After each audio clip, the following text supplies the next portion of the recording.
There are moments, aren't there? Brief, fleeting instances when the world seems to tilt on an unseen axis, when the familiar and the mundane are brushed by the wing of the uncanny. A shadow in the periphery that vanishes when you turn. A floorboard creaking in an empty house, attributed to settling foundations or the sigh of old wood. We rationalize. We dismiss. We cling to the comforting explanations that keep the darker possibilities at bay, because to entertain them, truly entertain them, is to invite a chill that settles deep within the bones, a disquiet that whispers of realities just beyond our perception. Tonight, we explore such a disquiet. We journey with a man named Arthur Finch, a creature of habit, whose life was a meticulously arranged tapestry of routine and predictability. Arthur found solace in the expected, in the steady rhythm of his days. His small apartment, neat to the point of obsession, was his sanctuary. His job as an archivist, cataloging the dusty remnants of lives long past, suited his quiet, introspective nature. He was not a man given to flights of fancy, nor one to entertain the shadows. Until the shadows, it seemed, decided to entertain him. It began, as these things often do, subtly. So subtly, in fact, that for days, perhaps even weeks, it registered only as a subconscious tremor, a ripple beneath the surface of his awareness. The stage for this quiet, insidious unfolding was not a crumbling Gothic manor or a mist-shrouded cemetery. No, it was a place far more intimate, far more ordinary, Arthur Finch's own bathroom. And its accomplice? The simple, silvered-looking glass above his porcelain sink. The mirror was unremarkable, a plain, builder-grade rectangle, framed in cheap chrome that had long since lost its luster, spotted here and there with errant flecks of toothpaste and the ghostly residue of countless steamy showers.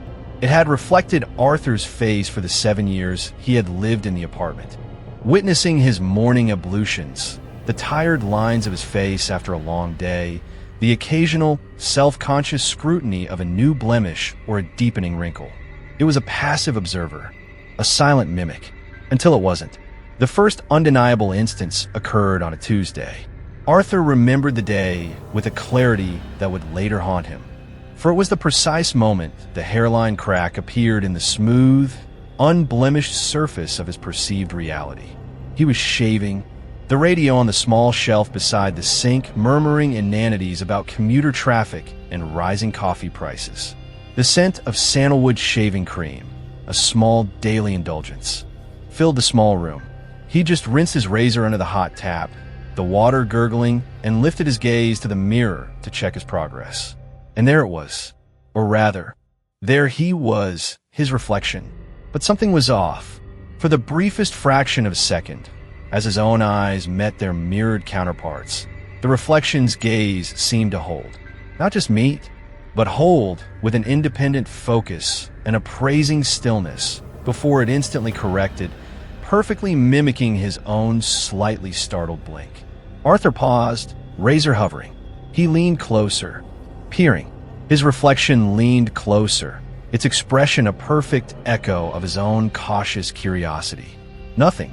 The same tired eyes, the same slightly thinning hair at the temples, the same faint network of lines around his mouth. He shook his head, a small, self-deprecating smile touching his lips. Stress. He'd been working late, poring over fragile, crumbling documents from the late 19th century. His eyes were playing tricks on him. Of course they were. What else could it be? He finished shaving, the incident already receding, dismissed as a moment of fatigue-induced fancy. He dressed, ate his customary bowl of oatmeal, and left for work. The peculiar stillness of his reflection relegated to the mental file of things not worth dwelling upon. But the mirror, it seemed, was not yet done with Arthur Finch. The next morning, the phenomenon was more pronounced. As he brushed his teeth, he watched his reflection meticulously. He moved his head to the left. It moved to the left. He frowned. It frowned. Perfect synchronicity. Then, as he was rinsing, he spat into the sink and glanced up. For a clear, undeniable second, His reflection's eyes remained fixed on his own, even as his head was still slightly bowed towards the basin.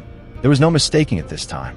It was as if the image in the glass was a beat behind, or worse, as if it was choosing deliberately when to follow his lead. A cold knot tightened in Arthur's stomach. He stared, heart thudding. But the reflection was now perfectly in sync again, its expression mirroring his own dawning unease. He found himself lingering in the bathroom that morning, conducting small, surreptitious tests. A quick turn of the head, did it lag? A sudden smile. Was the mirrored smile instantaneous? Or a fraction of a second delayed? The results were maddeningly inconsistent. Sometimes, the reflection was perfect, his spectral twin flawless in its mimicry. Other times, there was that almost imperceptible hesitation, that flicker of autonomy that sent a jolt of cold dread through him. He began to dread his morning routine. The bathroom, once a place of unthinking habit, became a chamber of anxious scrutiny. He found himself watching the mirror from the corner of his eye, trying to catch it unawares. He'd feign looking away, then snap his gaze back, searching for that telltale lag, that hint of independent thought in the eyes that were his, yet somehow unsettlingly not. The true horror, the moment that tipped him from a state of uneasy suspicion into the chilling certainty that something was profoundly wrong, came on a Friday. He had a difficult week, and a dull headache throbbed behind his temples. He stood before the mirror, simply looking at his own tired face, wondering if he was coming down with something. He was thinking about calling in sick, about the blessed relief of a day spent in bed. His expression was neutral, perhaps a little weary. And then he saw it, the reflection's lips. They curved, just a fraction, just for a breath of a moment, but they curved upwards at the corners into a smile. Or not a smile, a sneer, a subtle, almost imperceptible expression of what? Contempt? Malice? It was there, and then it was gone, replaced by the same neutral, weary expression that was on his own face. Arthur felt the blood drain from his own. He didn't move. He couldn't. He stared, his heart pounding a frantic rhythm against his ribs. He hadn't smiled. He hadn't even thought of smiling. His mood was anything but amused. Yet the man in the mirror, the image that was supposed to be him, had sneered. He raised a trembling hand to his own face, touching his lips. They were still. He looked back at the mirror. The reflection's hand rose to touch its lips, perfectly mimicking his movement. But the eyes, for a split second, before they too mirrored his own widening fear, they held a gleam. A cold, knowing, almost triumphant gleam. This was no trick of the light. This was no product of stress or an overactive imagination. This was something else. Something impossible. Something terrifying. The man in his mirror, the silent, silvered twin that had accompanied him through life, was no longer just a reflection. It was watching him, and Arthur was sickeningly, horrifyingly certain. It was thinking, and it was starting to act. The foundation of his world had just developed its first undeniable crack, a fissure that originated in the cold, impassive surface of his bathroom mirror. And from that crack, something was beginning to stir, something that wore his face but harbored a mind, and perhaps a soul, that was terrifyingly its own. The ordinary piece of Arthur Finch's life was over. The true horror was just beginning to show its face, and it looked exactly like him. Chapter 1. The Crack in the Glass. Arthur Finch considered his life a monument to the meticulously ordinary, a carefully curated existence where predictability was not merely a preference but a foundational pillar. His small, one-bedroom apartment on the third floor of a faded brick building on Hemlock Street was a testament to this philosophy. Each object had its designated place. Each surface gleamed with a quiet, understated cleanliness that spoke of hours spent in solitary, methodical upkeep. Even the dust motes Arthur sometimes fancied hesitated to settle in his domain, intimidated by the sheer orderliness of it all. He was a man of routines, of quiet rituals that stitched his days together in a seamless, comforting pattern. At 47, He had cultivated a solitude that was less a symptom of loneliness and more a deliberate choice, a buffer against the chaotic, unpredictable tides of the world outside. His work as a senior archivist at the city's historical society, a hushed sanctuary of forgotten narratives and decaying paper, perfectly complemented his temperament. He dealt in the past, in stories already concluded, their messy, unpredictable elements safely bound by time and cataloged with precision. The present, with its jarring immediacy and endless variables, was something he preferred to observe from a carefully maintained distance. His reflection, therefore, was simply another part of this ordered landscape, a familiar, passive entity that greeted him each morning from the silver depths of his bathroom mirror.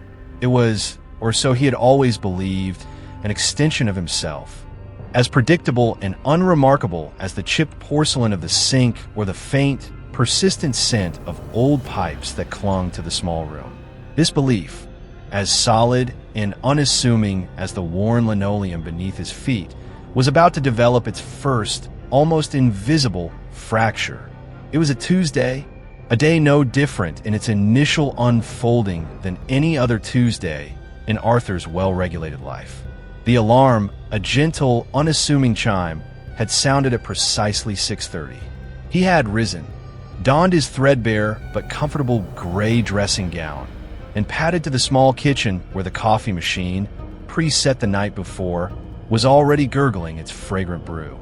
The morning paper lay neatly folded on his doorstep, retrieved with the same precise bend and reach he employed every day. Sipping his black coffee, 2 sugars, no milk, a constant in a world of variables. He'd peruse the headlines, his mind already cataloging the day's tasks at the archive, the Henderson collection to be cross-referenced, the fragile 18th century ledgers requiring careful rehousing. At 7:15, he entered the bathroom. The air was cool, the fluorescent light above the mirror casting a sterile, unwavering glow. He reached for his toothbrush, a worn blue Oral-B, and applied a precise strip of mint-flavored paste. It was as he was leaning towards the sink to wet the brush, his gaze momentarily unfocused, that it happened. A flicker, a movement in the periphery of his vision, within the confines of the mirror. It was so quick, so ephemeral, that he almost dismissed it as a mode of dust catching the light, or a trick of his own tired eyes.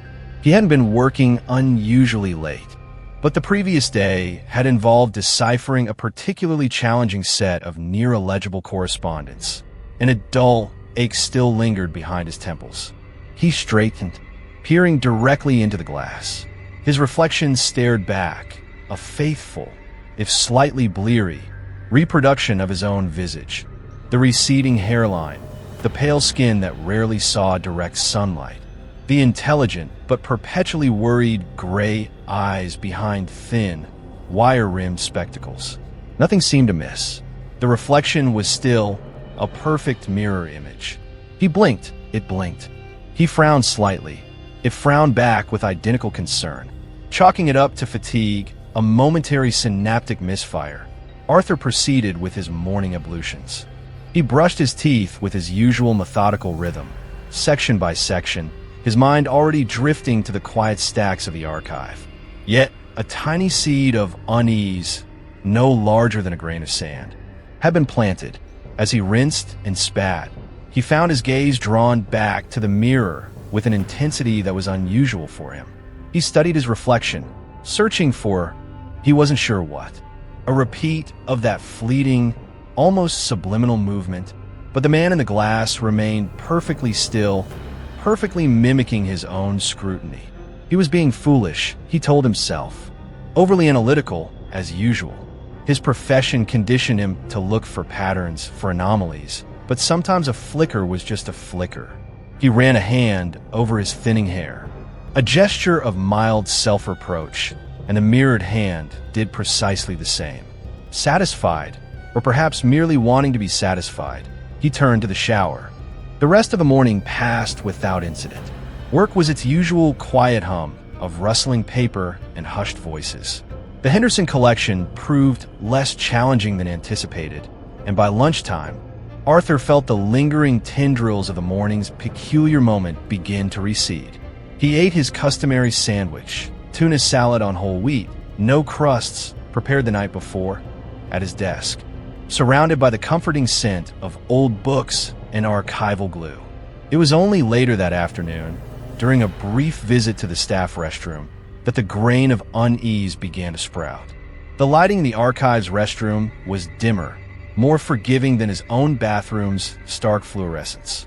He washed his hands, glancing up at his reflection in the small, slightly grimy mirror above the sink. And again he saw it, or thought he did.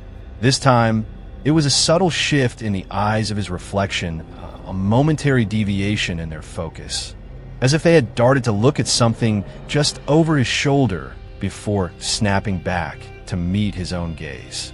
It was incredibly quick, almost too quick to register, but the sensation it left was one of distinct, unsettling independence. He froze, soap still on his hands, and stared. His reflection stared back, its expression now a perfect match for his own dawning apprehension. There was nothing over his shoulder but a tiled wall and a towel dispenser. He turned slowly to check, his heart thumping a little faster than usual. Nothing. He looked back at the mirror. His reflection turned with him, perfectly synchronized. This time, the dismissal did not come so easily. Twice in one day. Coincidence? Perhaps. But the feeling it engendered was profoundly uncomfortable, a subtle discord in the well-tuned orchestra of his perception. He was a man of logic, of empirical evidence. What he was experiencing, or thought he was experiencing, had no logical basis. Reflections were passive. They were mere physics, optics. They could not possess agency. To even entertain the notion was to stray into the realm of the absurd, the fantastical, territories he meticulously avoided. Yet the image of those mirrored eyes, momentarily flitting away with a life of their own, lingered at the edges of his thoughts for the remainder of the afternoon, a discordant note in the symphony of his ordered mind.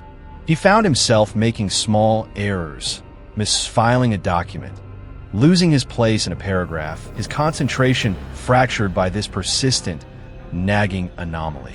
That evening, back in the sanctuary of his apartment, the bathroom mirror seemed to loom larger, its surface holding a new, unwelcome significance.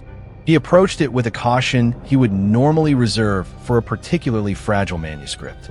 He performed his evening rituals, washing his face, brushing his teeth with an exaggerated, almost clinical observation of his mirrored counterpart.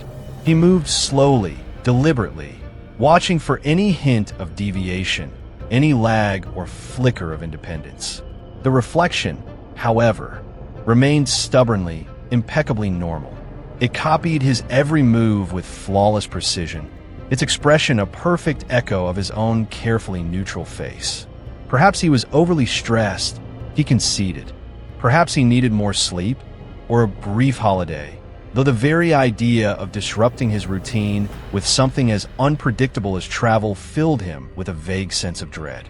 He resolved to get an early night, to banish these unsettling fancies with the restorative balm of deep sleep. As he switched off the bathroom light, casting the room into darkness, he couldn't shake the feeling that, for a fleeting moment, the eyes in the now darkened glass had remained fixed on him, watching him leave. He chided himself for the thought. It was impossible. It was the play of shadows, the lingering imprint of his own strained focus on his retina. And yet, as he lay in bed, staring up at the familiar geography of cracks on his bedroom ceiling, the image of those independent, watching eyes in the mirror persisted, a tiny, cold pebble in the otherwise smooth current of his thoughts, disturbing the peace he so fiercely guarded. The ordinary, it seemed, was beginning to fray at the edges, and Arthur Finch, a man who thrived on the known, was starting to feel the unnerving chill of the unknown creeping into the carefully constructed chambers of his life, originating from that most mundane of objects, his own reflection. The crack in the glass was perhaps not in the mirror itself, but in his perception of reality, and through it, something was beginning to peer. Arthur's unease once a subtle undercurrent, began to swell with the persistence of a rising tide. The following days were a quiet torment of heightened observation and self-doubt. He found himself increasingly preoccupied with the behavior of his reflection, not just in his bathroom mirror, but in any reflective surface he encountered.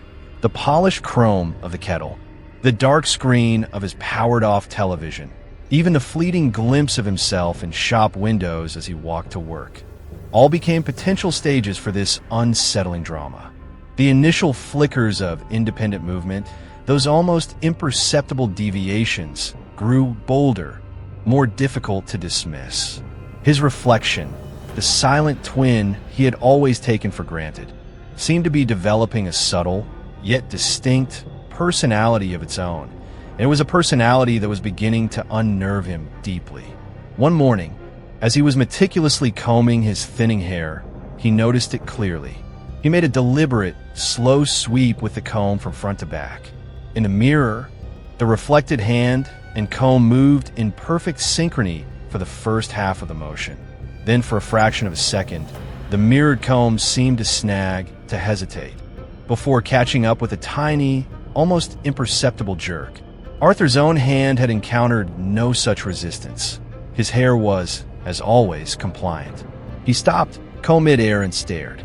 His reflection stared back, its expression a perfect match for his own dawning mixture of confusion and alarm.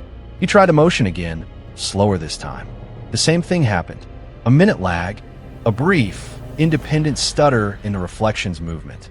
It was as if the image in the glass was not merely copying him, but was, in some inexplicable way, interpreting his actions, and occasionally, failing to keep perfect time, he felt a cold dread seep into his bones.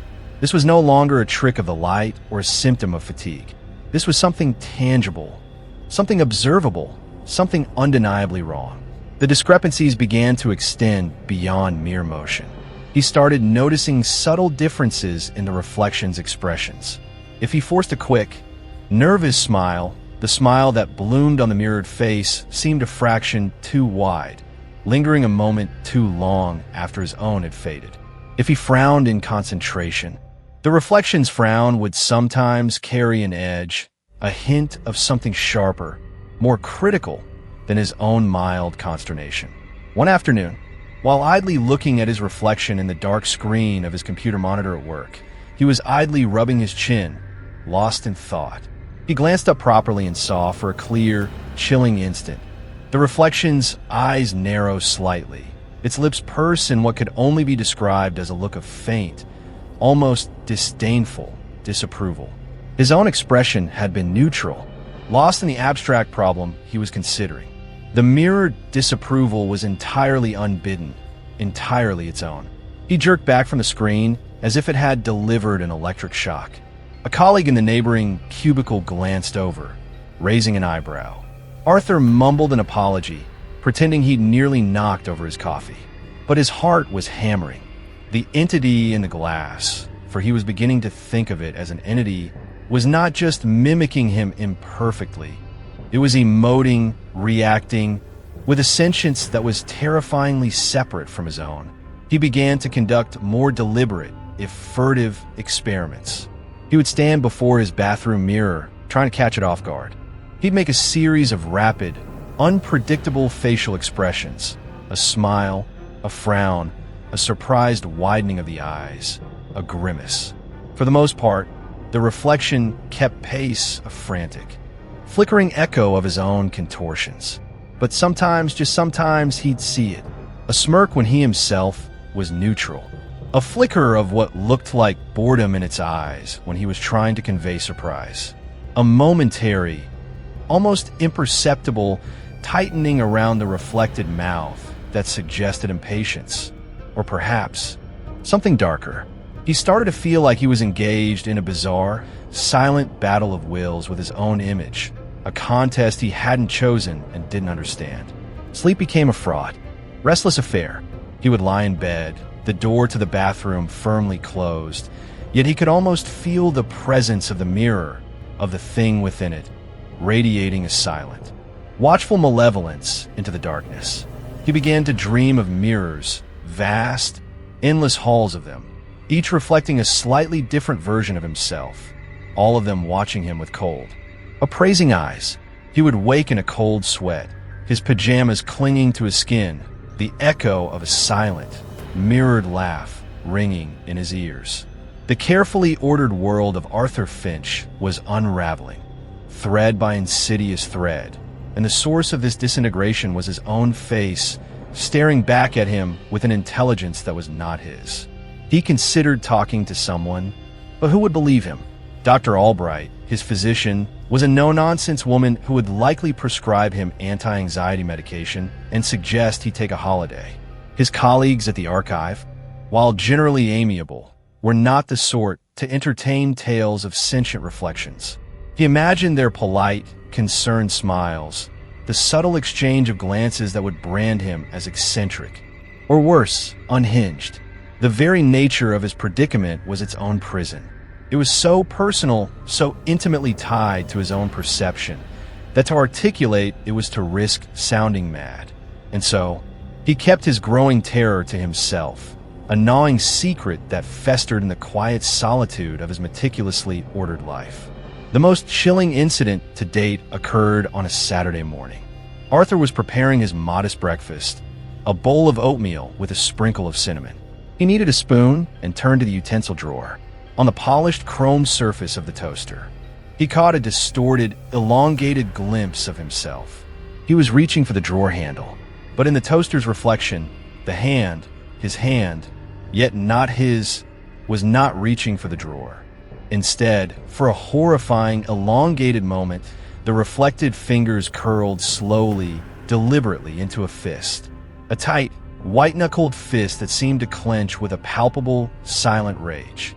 Arthur froze, his own hand still outstretched, his fingers relaxed. He stared at the distorted image, his breath catching in his throat. The toaster reflection held the fist for a second longer. Then, as if sensing his horrified attention, the fingers uncurled with unnatural speed, and the hand darted towards the reflected drawer handle, perfectly mirroring his own intended action. Arthur stumbled back, a gasp escaping his lips. He leaned against the counter, his legs suddenly weak. It wasn't just expressions anymore. It wasn't just a lag in movement. His reflection, or at least a version of it, was performing independent, deliberate actions that were imbued with an emotion he himself was not feeling. That clenched fist, it had been suffused with a cold, controlled fury that had sent a sliver of ice straight into his heart. He looked at his own hands. They were trembling. He felt no anger, only a rising tide of sheer, unadulterated terror. He avoided looking at the toaster for the rest of the morning. He ate his oatmeal, standing up, his back to the appliance, his gaze fixed on the blank wall opposite. The small, comforting routines of his Saturday, the trip to the library, the quiet hours spent tending his single, rather anemic-looking houseplant, were performed in a haze of anxiety. Every reflective surface he passed, a car window, a puddle on the pavement, the glass door of the library, seemed to hold a latent threat, a potential glimpse of that other, hostile self. He began to understand that this was not something that would simply go away. The entity in the mirror, in all mirrors, was not a fleeting anomaly. It was a presence, a burgeoning intelligence, and its subtle deviations were becoming more pronounced, its expressions more openly contemptuous. He was living with a silent, watching enemy that wore his own face, an enemy whose intentions were becoming terrifyingly, if mutely, clear. It didn't just want to mimic him anymore. It was starting to hate him. And Arthur Finch, a man who had built his life on the bedrock of the predictable, had no idea what to do. The reflection was no longer just lagging. It was actively, malevolently diverging, and the path it was taking was leading him into a darkness he had never imagined. The first undeniable act, the one that shattered any lingering, desperate hope that this was all a product of his overwrought imagination, occurred on a bleak Sunday evening. Arthur had spent the day in a state of heightened agitation. The image of the clenched fist in the toaster's reflection, replaying in his mind like a looped fragment of a nightmare. He'd found himself actively avoiding reflective surfaces, a difficult task in a world so replete with them. He'd eaten his meals on dull, matte-finished plates, drawn the curtains to minimize the glare on his television screen, and even found himself angling his head awkwardly to avoid catching his own eye in the small, circular mirror in the hallway as he passed. The strain of this constant vigilance was exhausting, leaving him frayed and on edge. By evening, a dull, persistent rain had begun to fall, mirroring the gloom that had settled over his spirit. The rhythmic drumming against his window pane did little to soothe his jangled nerves. He knew he couldn't avoid his bathroom mirror indefinitely. Basic hygiene demanded his presence there. With a sigh that seemed to carry the weight of his accumulated dread, he pushed open the bathroom door. The fluorescent light hummed, casting its cold, impartial glow on the familiar scene. He approached the sink with the trepidation of a man approaching a known adversary. He forced himself to look, to meet the gaze of the man in the glass. Tonight, the reflection seemed different. Sharper, somehow. More defined. Its eyes, which were his eyes, seemed to possess a depth, a focus that was almost predatory. Arthur quickly looked down, busying himself with the routine of washing his face, his movements jerky and uncertain. He lathered soap in his hands, the scent of it usually a small comfort, now doing nothing to dispel the icy knot of fear in his stomach. He rinsed his face, patting it dry with a towel, his gaze deliberately averted from the mirror. He could feel its presence, though, like a cold spot in the room, a silent, unwavering scrutiny. He took a deep breath, steeling himself. He had to look. He had to confront this, whatever this was. Slowly, reluctantly, he lifted his head. His reflection looked back at him. Its expression was neutral, a perfect mirror of his own carefully controlled features. For a moment, a tiny, foolish flicker of relief went through him. Perhaps it had been a temporary aberration. Perhaps the clenched fist in the toaster had been a bizarre, one-off distortion. Then, Arthur made a conscious decision. He would hold its gaze. He wouldn't look away. He would stare it down, this other him. He focused on the eyes in the mirror, tried to project a sense of calm, of control he was far from feeling. The reflection held his gaze, unblinking. Seconds ticked by, measured by the slow drip of a faucet he hadn't quite turned off properly. The silence in the small room was absolute, save for that maddening drip, drip, drip. And then it happened.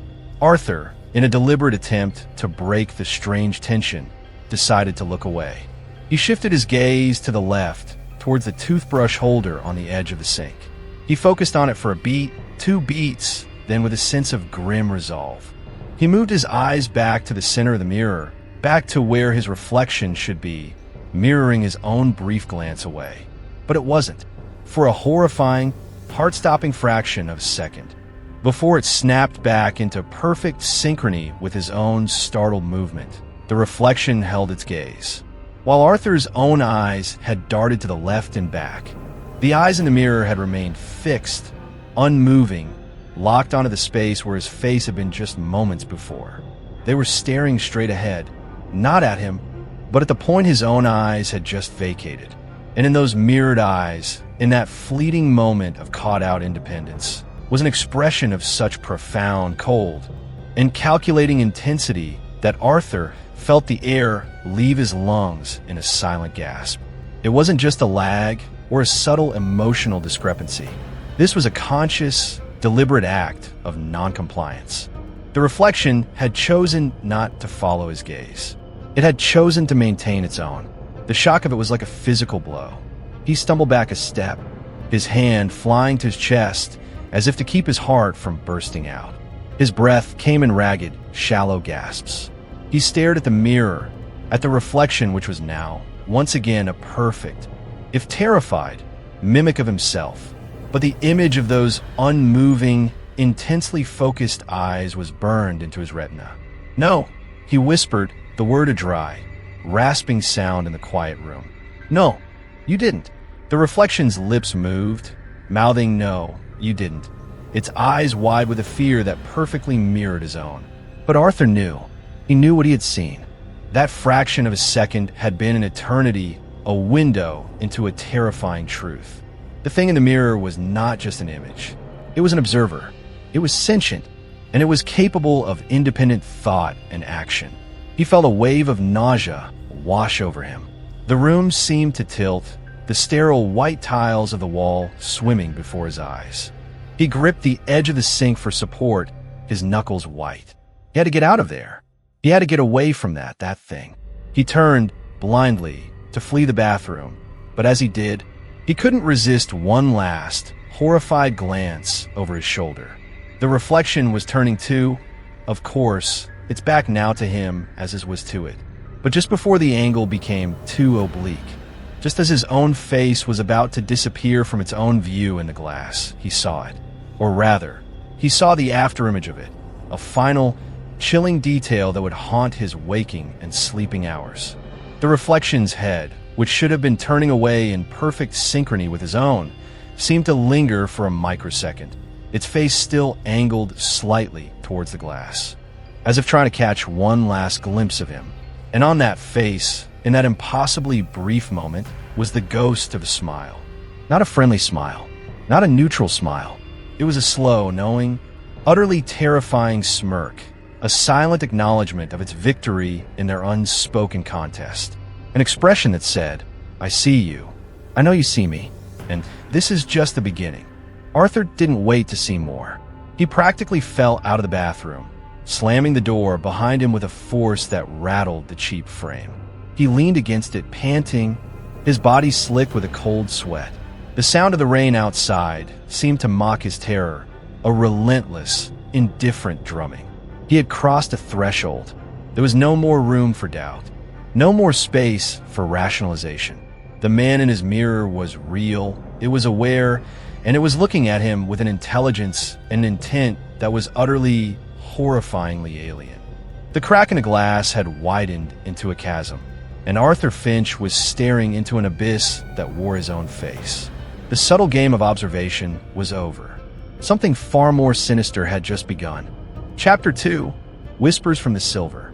The bathroom door remained closed for the rest of that night, a flimsy wooden barrier against an inconceivable reality. Arthur slept fitfully, if at all, on the sofa in his living room, the cushions offering little comfort against the hard landscape of his fear. He'd wedged a chair under the bathroom doorknob, a futile, almost childish gesture that provided no real security but offered a sliver of psychological defense. Every creak of the old building, every sigh of the wind outside his Hemlock Street window sounded like a precursor to some new, mirrored horror. The image of that final, knowing smirk, the independent gaze that had held its ground, replayed relentlessly in his mind. He was no longer just a man observing a strange phenomenon. He was a man being observed, targeted by an entity that resided within the very fabric of his daily life. An entity that wore his face as a mask. The subtle unease of the preceding days had now coalesced into a profound, pervasive dread, a constant hum of anxiety beneath the surface of his thoughts. The dawn brought no relief, only the grim necessity of confronting a new day in this altered world.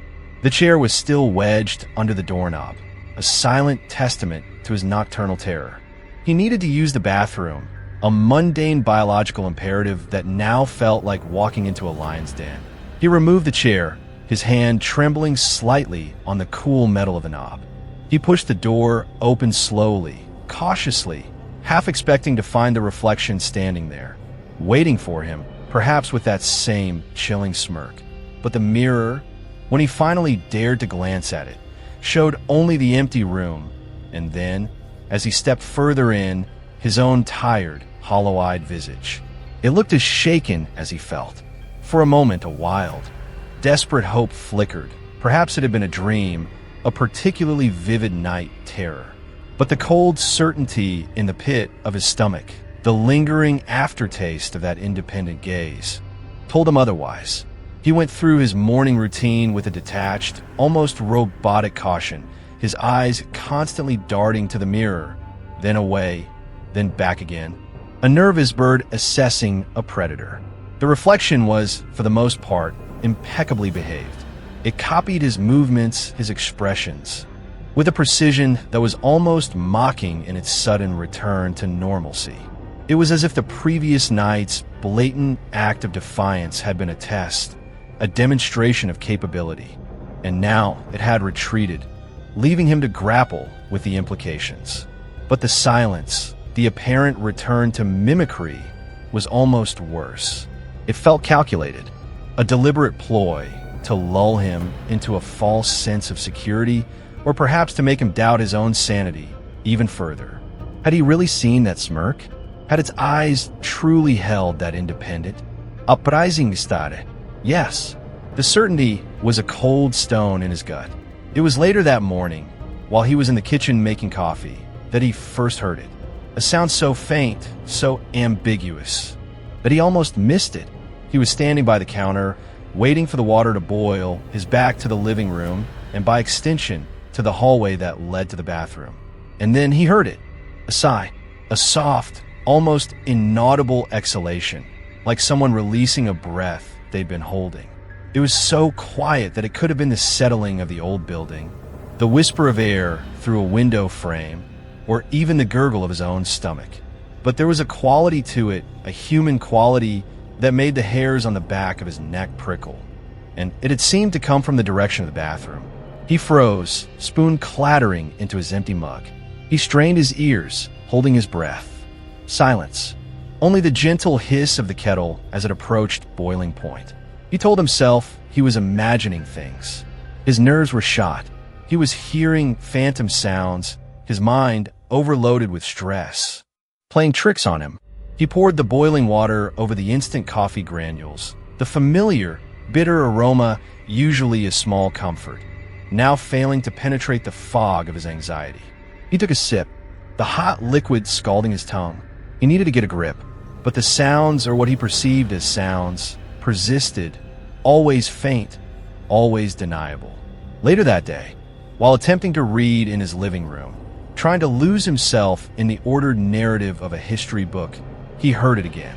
This time it was a soft rustle like fabric brushing against fabric, seemingly emanating from the closed bathroom door. He looked up, his heart quickening. He listened intently. Nothing. He got up, crossed the room, and pressed his ear against the cool wood of the door. He could hear only the faint, distant hum of city traffic. He convinced himself it was Mrs. Henderson in the apartment below, perhaps moving furniture, the sound traveling through the old building's structure in unpredictable ways. The whispers, if that's what they were never clear, never distinct enough to be irrefutable. They were always on the periphery of his hearing, like snatches of a conversation heard through a thick wall, or the murmur of a crowd in the far distance. Sometimes it was a sigh, sometimes a soft, almost inaudible chuckle that seemed to slither into his consciousness for a bare second before vanishing. Arthur found himself in a constant state of auditory vigilance, his head tilted, his breath held, trying to discern if the faint sounds were real or merely the products of his increasingly frayed nerves. He started to feel like he was living on the edge of an auditory hallucination, teetering on the brink of a complete mental collapse. The entity in the mirror was no longer confining its torments to the visual. It was beginning to encroach upon his other senses, laying siege to his sanity from multiple fronts. He tried to create noise to drown out the potential whispers. He left the radio on, even when he wasn't listening to it. The constant babble of presenters and pop songs a barrier against the unsettling near silence he now dreaded. He played classical music at a low volume, hoping the complex melodies would occupy the auditory spaces where the whispers seemed to breed. But sometimes, even through the music, even through the radio chatter, he would catch them, a breathy sigh that didn't belong to the singer, a soft, sibilant murmur that was definitely not part of the news report. The most disturbing auditory phenomenon occurred a few days later. He was in his bedroom, attempting to mend a loose button on a shirt, a mundane, grounding activity he hoped would calm his nerves. The bathroom door was closed, as it almost always was now, unless he absolutely had to enter. He was concentrating on the needle and thread, his brow furrowed. And then, clear as day, though still faint, he heard a sound from the bathroom that made his blood run cold. It was a humming, a low, tuneless, almost melancholic hum. It lasted only a few seconds, then ceased abruptly. Arthur sat bolt upright, the needle and thread falling from his numb fingers. There was no mistaking that sound. It hadn't been the pipes, or the wind, or Mrs. Henderson. It had been a human hum, soft and mournful, and it had come directly from behind the bathroom door. He scrambled to his feet, his heart pounding like a trapped bird. He wanted to fling open the door, to confront whatever was in there. But a paralyzing fear held him rooted to the spot. What would he find? His reflection, humming to itself in the empty room? The thought was so ludicrous, so utterly beyond the bounds of possibility, that it was terrifying. He didn't open the door. He couldn't. Instead, he backed away slowly, his eyes fixed on the impassive wood, as if it might burst open at any moment. He retreated to the living room, his mind reeling. The entity was evolving. It was no longer content with silent mockery or fleeting visual disturbances. It was making sounds. It was vocalizing in its own strange, spectral way. The whispers from the silvered glass were no longer just in his head. They were seeping out, polluting the air of his small sanctuary. Arthur felt a profound sense of violation.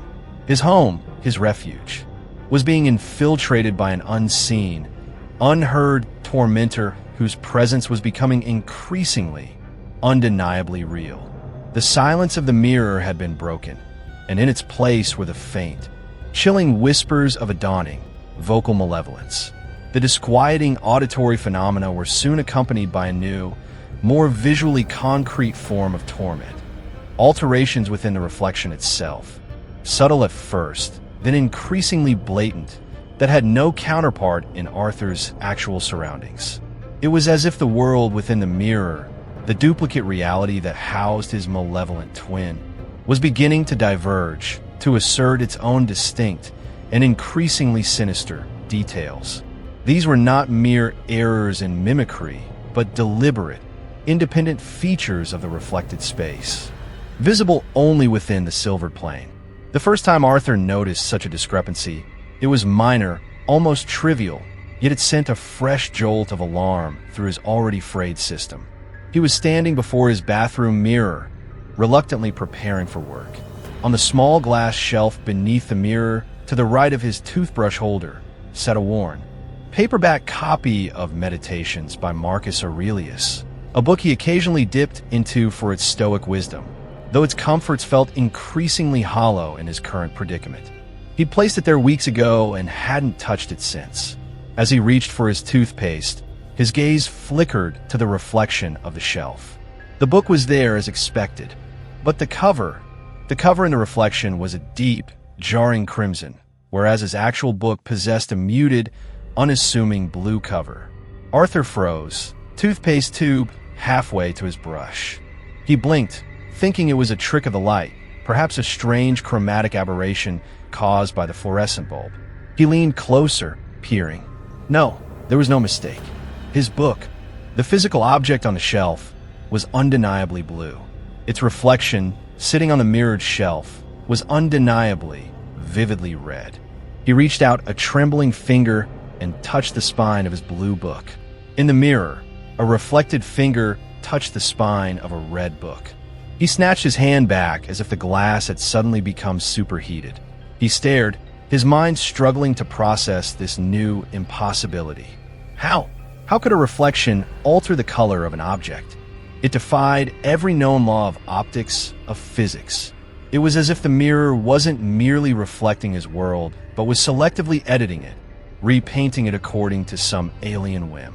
He felt a surge of dizziness, a sense of unreality so profound it threatened to buckle his knees. He looked away from the mirror, focusing on the actual blue book, then back at its crimson counterpart in the glass. The discrepancy remained, stark and undeniable. This was a new level of intrusion. The entity was no longer just an errant performer. It was becoming a rogue stage manager, altering the props in its mirrored world. Over the next few days, more such anomalies began to appear, small at first, then growing in significance. The brand name on his can of shaving cream, a familiar logo he'd seen countless times, was subtly misspelled in the reflection, an I where an E should be, a missing letter at the end. It was a tiny detail, one he might have missed if he hadn't been scrutinizing his reflection with such obsessive intensity. But it was there, another crack in the facade of mirrored reality. One morning, he noticed that a small, framed photograph of his late parents, which sat on his bedroom dresser and was visible in the dresser mirror from a certain angle, showed a subtle but chilling alteration. In the real photograph, his parents were smiling a slightly stiff, old-fashioned portrait smile. In the reflection, their smiles were wider, almost unnaturally so, their eyes holding a hint of something that wasn't quite joy, something colder, more unsettling. He'd snatched up the real photograph, his heart pounding, and compared it minutely with its mirrored counterpart. The difference was undeniable. The reflection was a caricature, a subtly distorted, malevolent version of the cherished image. It wasn't just objects. Sometimes, even the patterns on his own clothing would be subtly different in the mirror. A striped tie might have an extra stripe in the reflection, or the stripes might run at a slightly different angle. The pattern on his pajamas, a series of innocuous blue squares, once appeared in the mirror with one of the squares filled in with a solid, jarring black. These were not things he could easily dismiss. He would meticulously check the real object, the real pattern, confirming its true appearance, only to see its corrupted twin staring back at him from the glass. The world within the mirror was becoming a hostile, subtly altered landscape. A funhouse version of his own reality where details were twisted, colors were changed, and even the images of his loved ones were not safe from a creeping, sinister distortion. Arthur began to feel as though he were straddling two increasingly divergent realities, one tangible and familiar, the other a mocking, malevolent echo that was slowly but surely rewriting its own script. He started to document the changes furtively in a small, cheap notebook he kept hidden under his mattress. He'd sketch the differences, note the dates, a desperate attempt to impose some kind of order, some kind of empirical evidence on the encroaching chaos. Shelf book, blue reel/red mirror. He'd scrawl, or parents' photo, normal smiles real/exaggerated, cold smiles mirror. The notebook became a catalog of his personal horror, a testament to his sanity in a world that seemed determined to strip him of it. The entity, it seemed, was not just content to observe and mimic imperfectly. It was actively curating its own environment within the glass, a distorted reflection of his life, filled with unsettling inaccuracies and subtle corruptions. Each new discrepancy was a fresh assault, a reminder that the being in the mirror was not just a passive inhabitant of its silvered world, but an active, increasingly powerful agent of alteration. The whispers had been an invasion of his auditory space. These visual changes were an invasion of his perceived reality, a direct challenge to the truth of his own senses. Arthur felt like he was losing his grip, not just on his sanity, but on the very nature of what was real. The man in the mirror was no longer just a reflection. He was an artist of the uncanny, and Arthur's world was his unwilling canvas. The silvered surface was becoming less a mirror and more a window into a subtly nightmarish dimension, a dimension that was growing increasingly, alarmingly distinct from his own. The crescendo of these early, insidious torments, the moment that unequivocally demonstrated the reflection's malevolent sentience and its focused hatred, arrived during Arthur's most vulnerable daily ritual, shaving. For weeks, shaving had become an exercise in controlled terror. He would perform the task with swift, almost brutal efficiency, his eyes darting to the mirror only when absolutely necessary, his mind a whirlwind of anxiety. He'd nicked himself countless times, his usually steady hand made clumsy by the dread of what he might see or what the man in the glass might do. He'd even considered growing a beard, a thought he dismissed as a cowardly capitulation, a visible surrender to the entity's reign. On this particular morning, the air in the bathroom felt unusually heavy, the silence more profound, more charged. Arthur had slept poorly, plagued by dreams of shifting reflections and mocking whispers. He lathered his face, the familiar scent of sandalwood offering no comfort. He picked up his safety razor, the cold steel a small, unwelcome weight in his hand. He took a deep, shaky breath and met his reflection's gaze. The mirrored eyes were flat, emotionless, but held a stillness, a focused intensity that made his skin crawl. He began to shave, starting with his right cheek, his movements precise, born of long habit. The reflection copied him perfectly. He moved to his left cheek, then his chin. So far, so good. Perhaps today would be a reprieve. Perhaps the entity was dormant. A foolish hope, he knew, but one he clung to desperately. He was working on the area beneath his jawline. His head tilted back slightly when he saw it. His own mouth was closed, his lips pressed together in concentration. But the reflection's mouth was moving. Slowly, deliberately. Arthur froze, razor poised precariously against his throat. His heart seemed to stop, then restart with a painful, violent lurch. He stared, transfixed, at the mirrored lips. They formed a shape, then another, with a slow, exaggerated precision. There was no sound, not a whisper, not a breath, but the movement was unmistakable, undeniable. The man in the glass was mouthing a word. Time seemed to stretch, to distort. The drip of the faucet, which heat forgotten to fix, echoed like a hammer blow in the sudden, profound silence of his mind. He watched, a horrified, helpless spectator to this silent articulation. The mirrored lips pursed, then drew back, the tongue just visible, touching the back of the reflected teeth.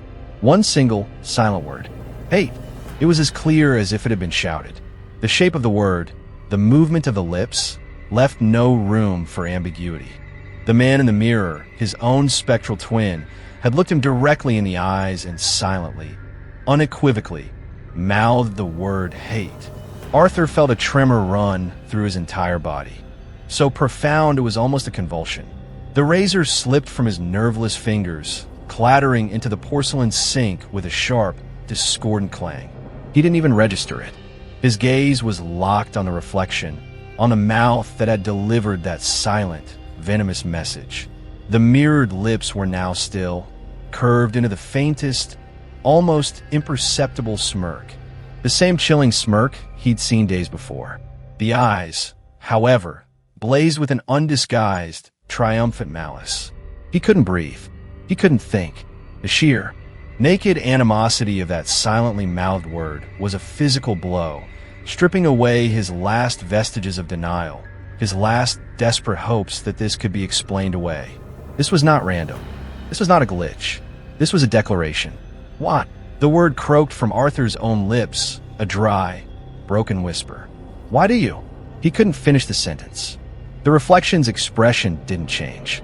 It simply watched him, that terrible, knowing smirk playing on its lips, its eyes burning with cold fire. It offered no explanation, no further communication. The single, silent word hung in the air between them, a poisoned dart that had found its mark. Arthur stumbled back, away from the sink, away from that hateful, mirrored face. He bumped into the towel rack, sending it askew. He felt a profound, debilitating weakness wash over him, as if his very life force were being drained away by that malevolent gaze. He had to get out. He had to escape this thing. He turned and fled the bathroom, not even bothering to wipe the remaining shaving foam from his face. He slammed the door shut, his breath coming in ragged, sobbing gasps. He leaned against the door, trembling uncontrollably. The image of those moving lips, that silent, hateful word, seared into his brain. It knew. It was sentient, and it hated him. The implications were staggering, terrifying. This wasn't just an anomaly anymore, a passive, if unsettling, presence. This was an active intelligence, capable of communication, however silent, however sinister. And its first communicated message was one of pure, unadulterated loathing. Arthur slid down the door, slumping to the floor in a heap, the cold linoleum of the hallway pressing against his back. He buried his face in his hands, but he couldn't shut out the image of his own face, twisted into a mask of silent hatred, mouthing that terrible word. The whispers had been unsettling, the altered details in the reflection disturbing. But this was a direct, personal assault. The man in the mirror had finally spoken, and his message was a death knell to Arthur's peace of mind, a chilling pronouncement of the terror that was yet to come. The silver glass was no longer just a window to a divergent reality. It was a conduit for a focused, personal animosity, and Arthur Finch was its terrified, unwilling target. The revelation that the entity in the mirror harbored a profound and articulate hatred for him plunged Arthur into a new depth of despair. The world, once merely unsettling, now felt actively hostile, with his own reflection serving as the primary aggressor. He began to move through his days like a ghost, haunted by the silent pronouncement from the bathroom glass. The shaving incident had been a brutal turning point. The image of those lips forming the word hate was a brand upon his psyche. He tried desperately to rationalize it, to find some other explanation, however outlandish. Could it have been a complex trick of the light and shadow, his own mind projecting its deepest fears onto the impassive surface? But the clarity of it, the deliberate, slow articulation, defied such desperate dismissals. He knew what he had seen. The days following the silent word were characterized by a fragile, brittle kind of calm from the mirror. The blatant visual discrepancies in reflected objects seemed to lessen. The whispers and faint sounds became more infrequent, almost as if the entity, having delivered its core message, had retreated to observe its impact. This, however, brought Arthur no comfort. It felt like the quiet before a storm, a calculated pause in a campaign of terror. He found himself constantly on edge, anticipating the next move, the next escalation. He avoided his bathroom mirror almost entirely, performing his ablutions with his eyes squeezed shut or by touch alone, a fumbling, undignified process that left him feeling grimy and disheveled. He caught glimpses of himself in other, smaller reflective surfaces, a darkened window pane, the screen of his phone, and in those fleeting moments, the reflection would appear normal, a perfect, passive mimic. But he knew it was a lie. He knew what lay beneath that veneer of normalcy. About a week after the hate incident, Arthur, driven by a desperate need for some semblance of routine, forced himself to properly clean his bathroom. He'd been neglecting it, the room having become a focal point of his dread. Dust had gathered, and the chrome fixtures were dull. As he wiped down the sink, his back mostly to the mirror, he felt the familiar prickle of being watched. He refused to look, focusing on the task at hand with a forced, almost frantic energy. He scrubbed at a stubborn toothpaste smear near the faucet, his movements jerky. When he finally finished with the sink, he straightened up, his gaze still averted from the main mirror. He glanced instead at the small, circular magnifying mirror he kept on the counter for close shaving, a mirror he hadn't dared use in weeks. Its surface was dusty, slightly fogged. He reached for a cloth to wipe it, and as he did, something caught his eye on the surface of the main bathroom mirror, not in the reflection of the room, but on the glass itself. It was a smear, a small, condensation-like patch, roughly circular, near the bottom edge of the mirror, almost hidden by the rim of the sink. It looked like someone had breathed on the glass, leaving a faint, the side facing him. He reached out a tentative finger and touched it. It felt slightly greasy, cool to the touch. He rubbed at it with a cleaning cloth. As the misty patch cleared, his blood ran cold. Beneath the smear, etched into the thin layer of dust and grime that had accumulated on the mirror's surface, was a word, not reflected from the room behind him, not an alteration within the mirrored world. This was written directly on the glass, as if someone or something had traced it there with a fingertip. And it was written as if from the inside of the mirror, facing outwards. The letters were crude, slightly shaky, but undeniably legible. Soon, Arthur stumbled back. A strangled cry caught in his throat. He stared at the word, his mind reeling. Soon, written from the inside. How? How is that possible? Had the entity reached out? Had it somehow manipulated the dust on the surface of the glass from its side? The implications were horrifying. The barrier between his world and its mirrored reality was not as impermeable as he had thought. He frantically wiped at the word with his cloth, scrubbing with a desperate energy until every trace of the letters, every speck of dust in that area was gone. He was panting, his heart hammering against his ribs. He looked at his own reflection, which stared back with wide, terrified eyes, perfectly mimicking his horror. There was no sign of the entity's intervention now, no trace of its message. But he had seen it. He knew it had been there. Soon. What did it mean? Soon for what? The hatred had been a statement of intent. This felt like a promise, a temporal marker for some impending, dreadful event. The entity was no longer content to merely exist, to mock, to express its animosity. It was anticipating something. It was planning. Arthur felt a new kind of fear, colder and sharper than before. This wasn't just about psychological torment anymore. This felt like a countdown. The word, scrawled from the other side of the glass, was a clear indication that the entity was not only sentient, but possessed a degree of agency that was terrifyingly new. It could, it seemed, interact with his world, however subtly. The greasy smear suggested a touch, a presence making contact with the very surface that separated them. He spent the rest of the day in a daze of terror. The single word, soon, echoed in his mind, overlaying every thought, every action. He found himself looking at calendars, a morbid, irrational fear taking root. Soon.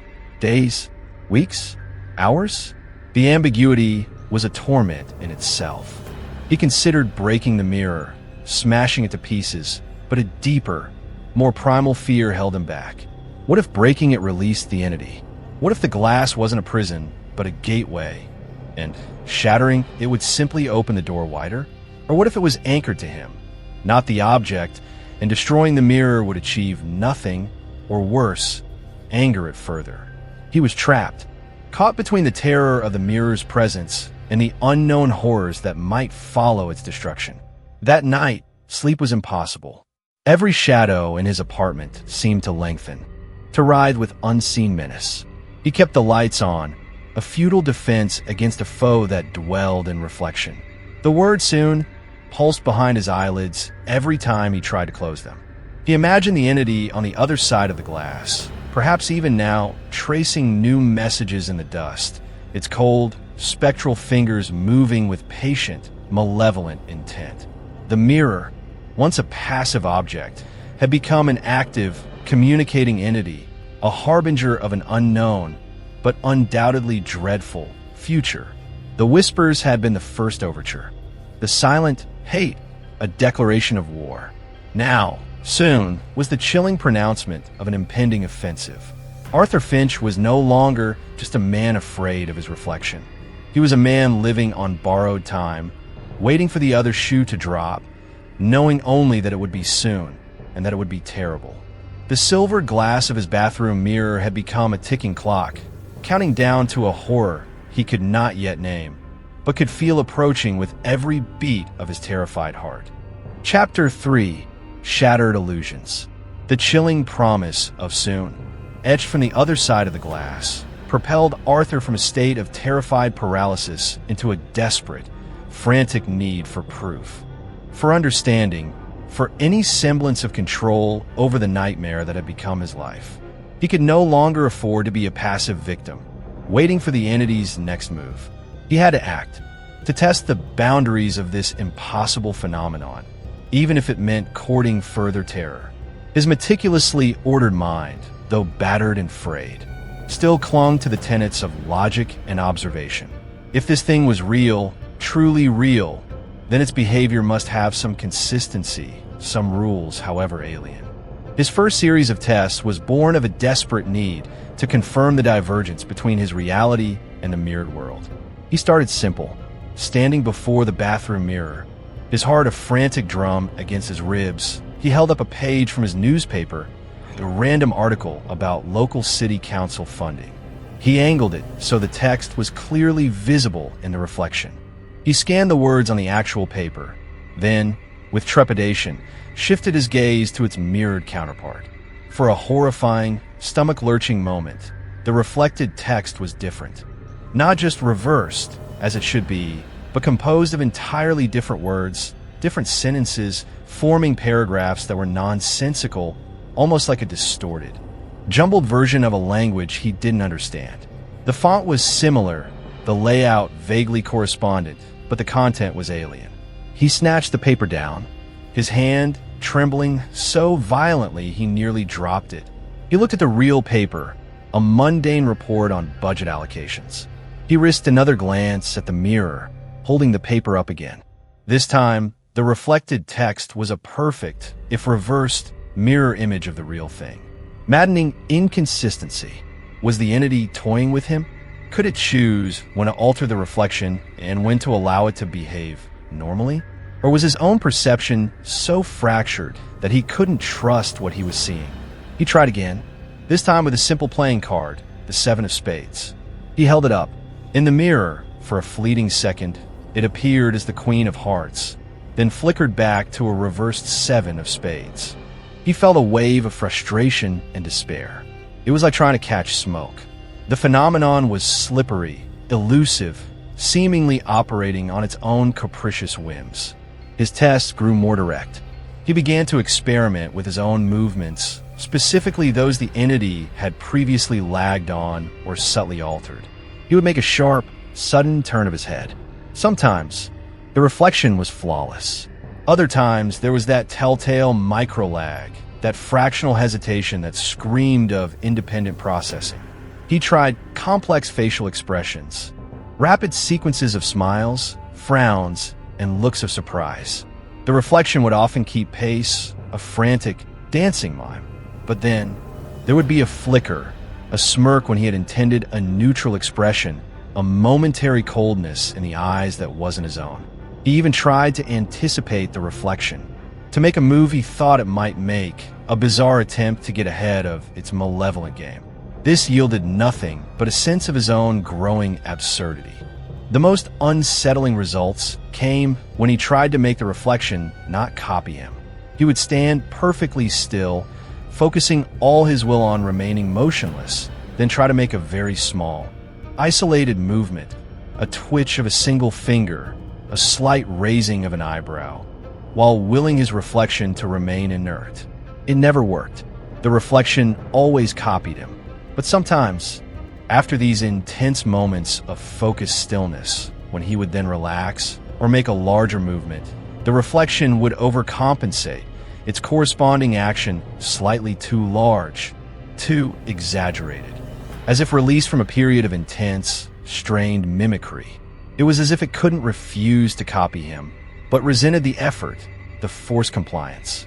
These experiments, conducted in furtive bursts of desperate courage, left Arthur feeling more unhinged than enlightened.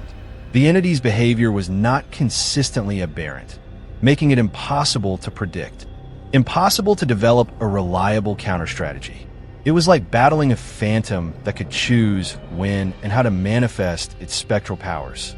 The only consistent factor was its underlying malevolence, the sense of a hateful, watching intelligence that permeated its every interaction, whether perfectly mimicked or chillingly independent.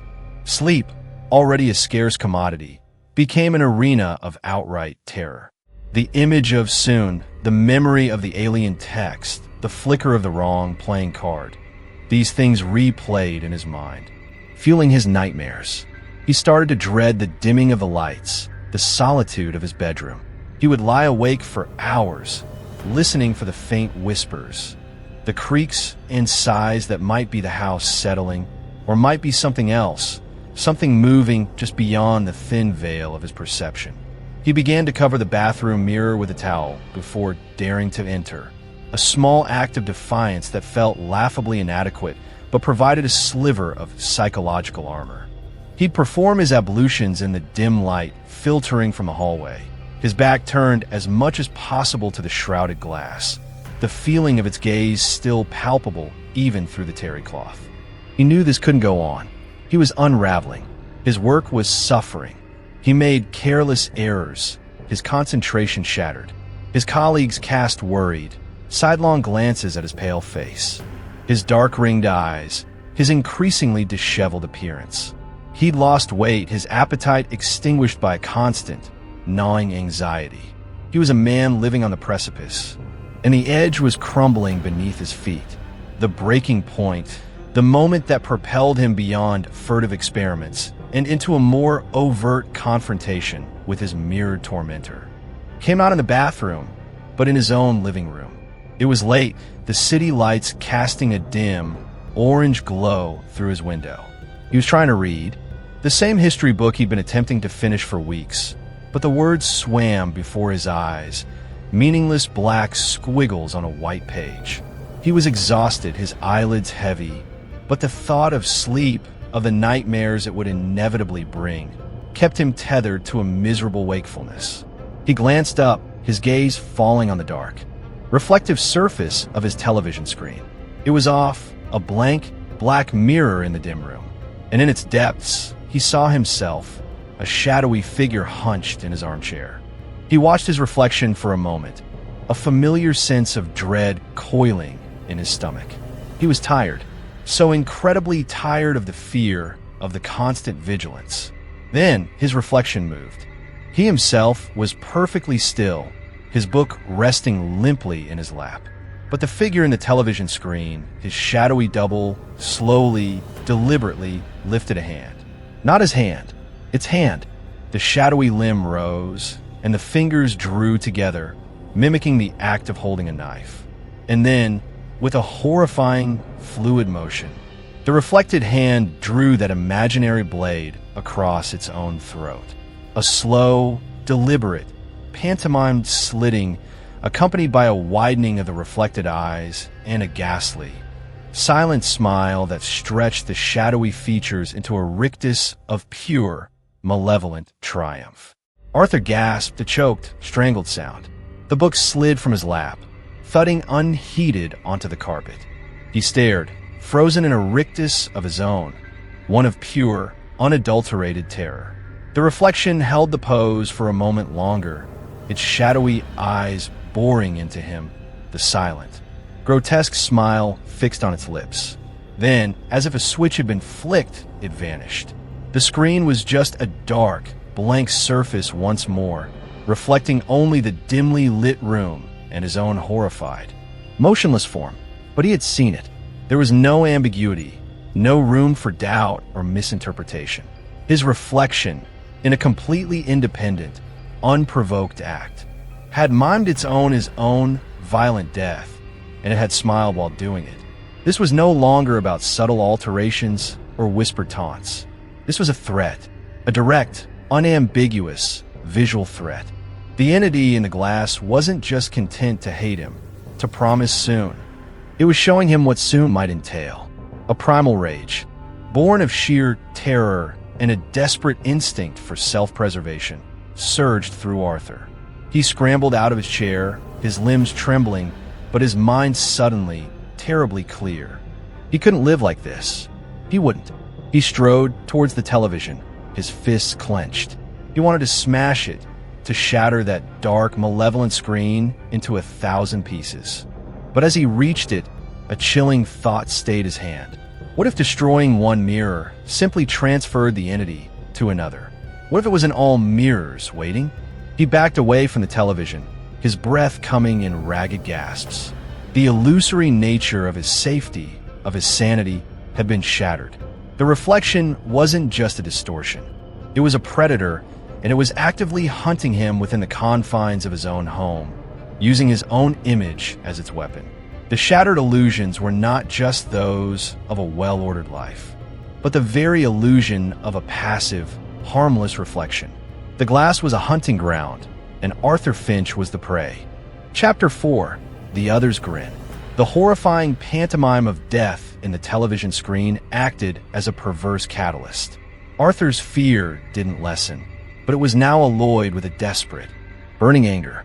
The entity had crossed a line, moving from insidious psychological torment to overt visual threats. This escalation, while terrifying, also stripped away another layer of Arthur's paralysis. He could no longer afford to simply react. He had to confront this thing, however ill-equipped he felt. The subtle game of cat and mouse was over. The predator had bared its teeth. The most immediate and noticeable change in the entity's behavior was its open mockery. Before, its independent expressions had been fleeting, almost furtive, as if testing the waters. Now, the malevolence was overt, the contempt undisguised.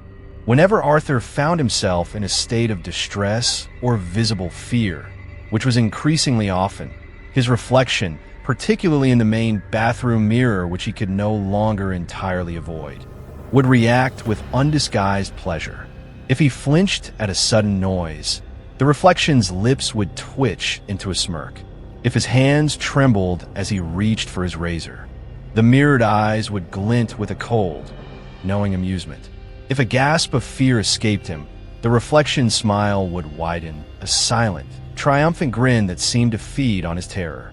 It was as if his fear was its nourishment, his anguish its entertainment. This constant, silent mockery was a fresh hell, turning his own emotional responses into a source of torment. He tried to maintain a stoic facade, to betray no fear, but it was an exhausting, almost impossible charade. The entity seemed to sense his inner turmoil regardless, its grin always ready to surface. Beyond emotional mockery, the reflection began a campaign of subtle sabotage, aimed at his appearance and, by extension, his public composure. This was a particularly insidious tactic, as it played out only within the mirrored world, making him doubt his own senses and appear foolish or unkempt to others. One morning, as he was dressing for work, he meticulously straightened his tie in the bathroom mirror. It looked perfect. He turned away, satisfied. Later, at the archive, his supervisor, Mrs. Albright, a woman whose own appearance was always immaculate, gave him a strange, disapproving look and gestured discreetly to his neck. Confused, Arthur glanced down. His tie was horribly askew, the knot loose and lopsided. He flushed with embarrassment, mumbling an apology and retreating to the restroom to fix it. When he looked in the restroom mirror, his tie was indeed a mess. He corrected it, baffled. He was sure it had been perfect when he left home. This happened repeatedly, with infuriating variations. His hair, carefully combed in his own mirror, would appear inexplicably mussed or with a strange, unruly tuft when he caught his reflection in a shop window or the polished granite of the archives lobby. A spot of shaving cream he was certain he'd wiped away would reappear on his cheek in a public reflection, making him look careless. A button he knew he'd fastened would seem undone in the glass, only for him to find it perfectly secure when he checked the actual garment. The reflection was gaslighting him, creating discrepancies that only it showed, making him constantly second-guess his own grooming, his own presentation. He started to compulsively check his appearance in any available surface, a nervous, twitchy habit that drew further curious stares. He felt like he was losing his mind, unable to trust the evidence of his own eyes, or at least the evidence presented by his primary mirror. It was as if the entity was trying to isolate him, to make him appear unhinged and unreliable to the outside world by subtly ruining his appearance in ways only reflected surfaces would initially betray to him. Arthur's first instinct, born of a primal urge to eliminate the source of his torment, was to remove or destroy the mirrors in his apartment. He started with the smaller ones. The circular mirror in the hallway was taken down, its absence leaving a pale, ghostly outline on the wallpaper.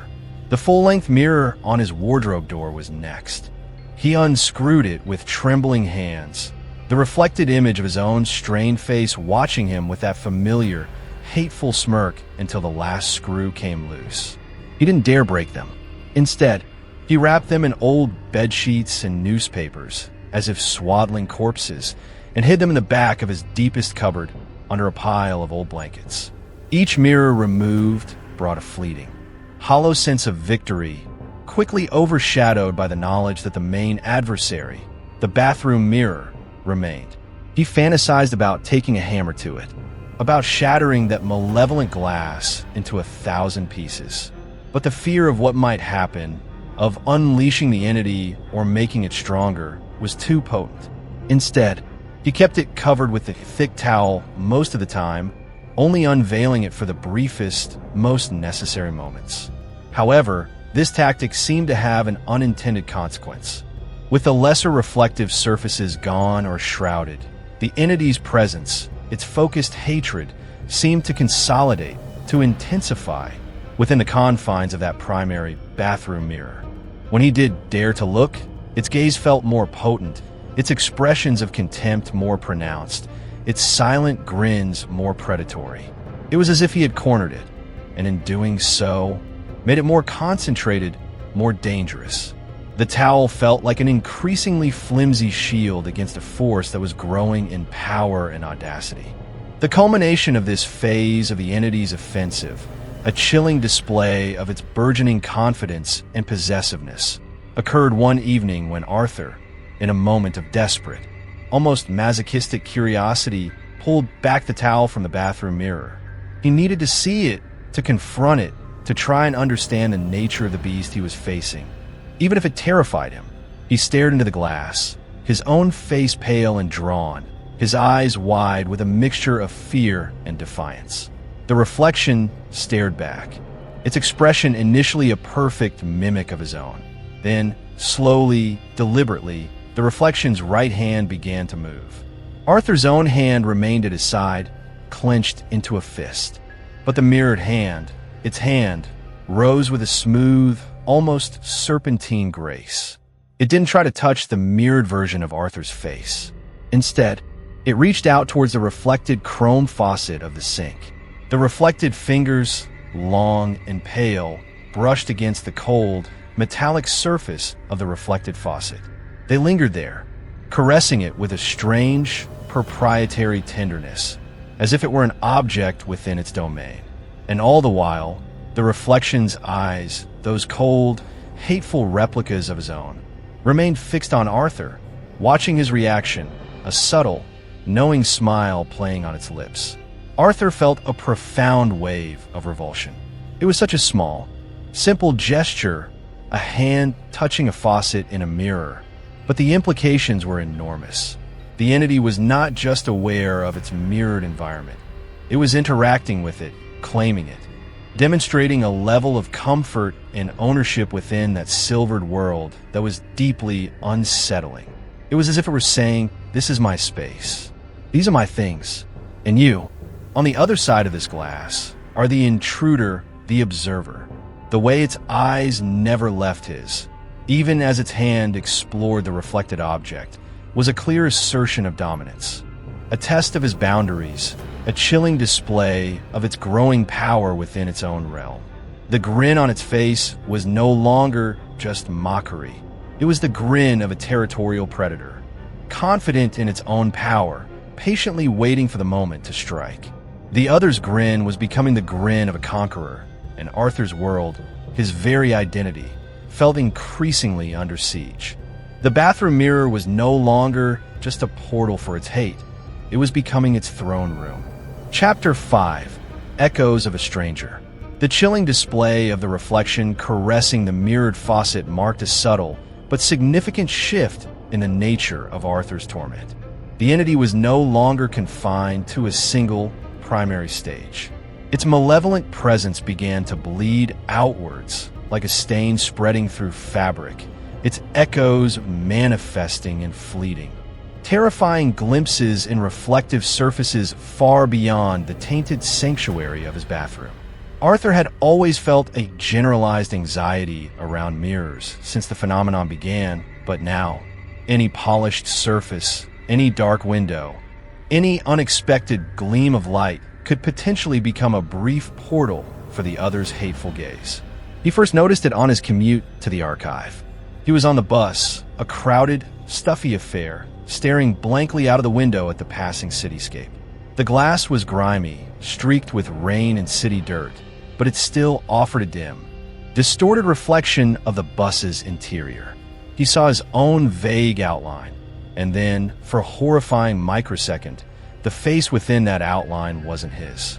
Or rather, it was his, but infused with that familiar, cold malevolence.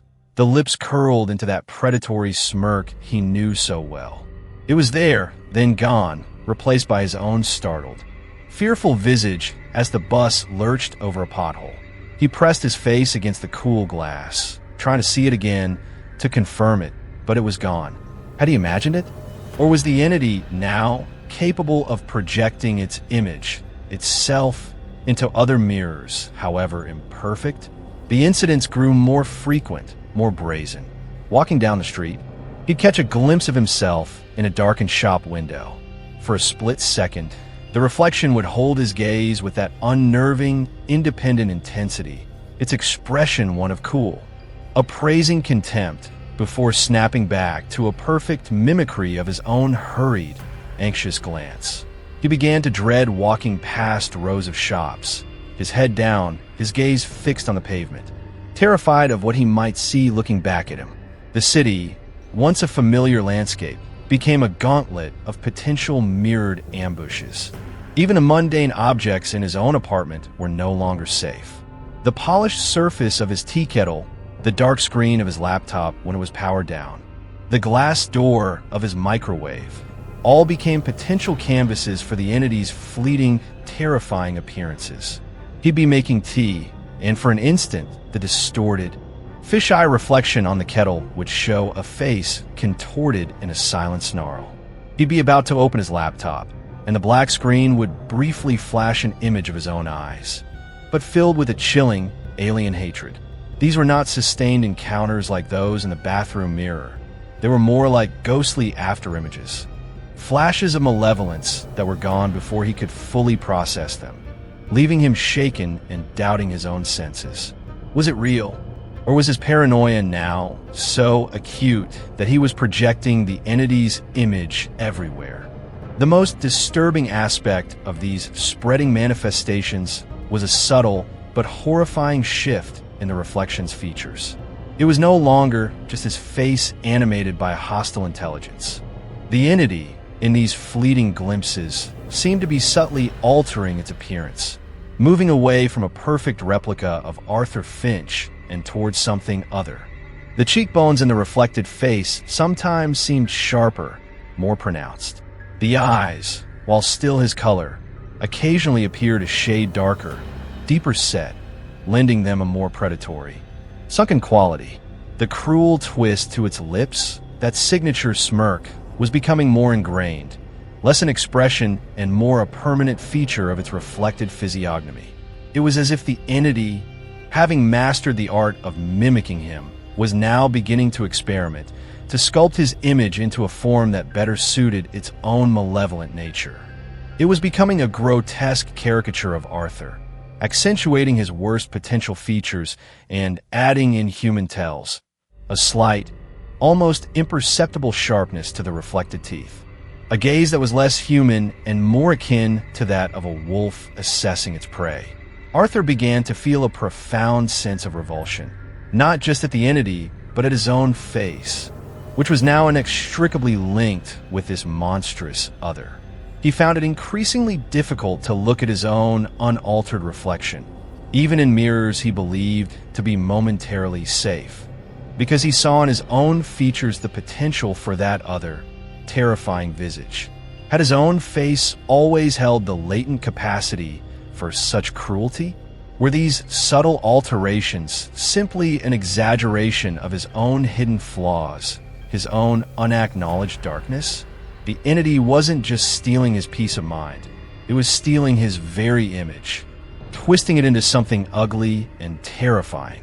This growing distortion in the reflection's appearance fueled a new, chilling theory in Arthur's mind. Perhaps this wasn't merely his reflection animated by some inexplicable force.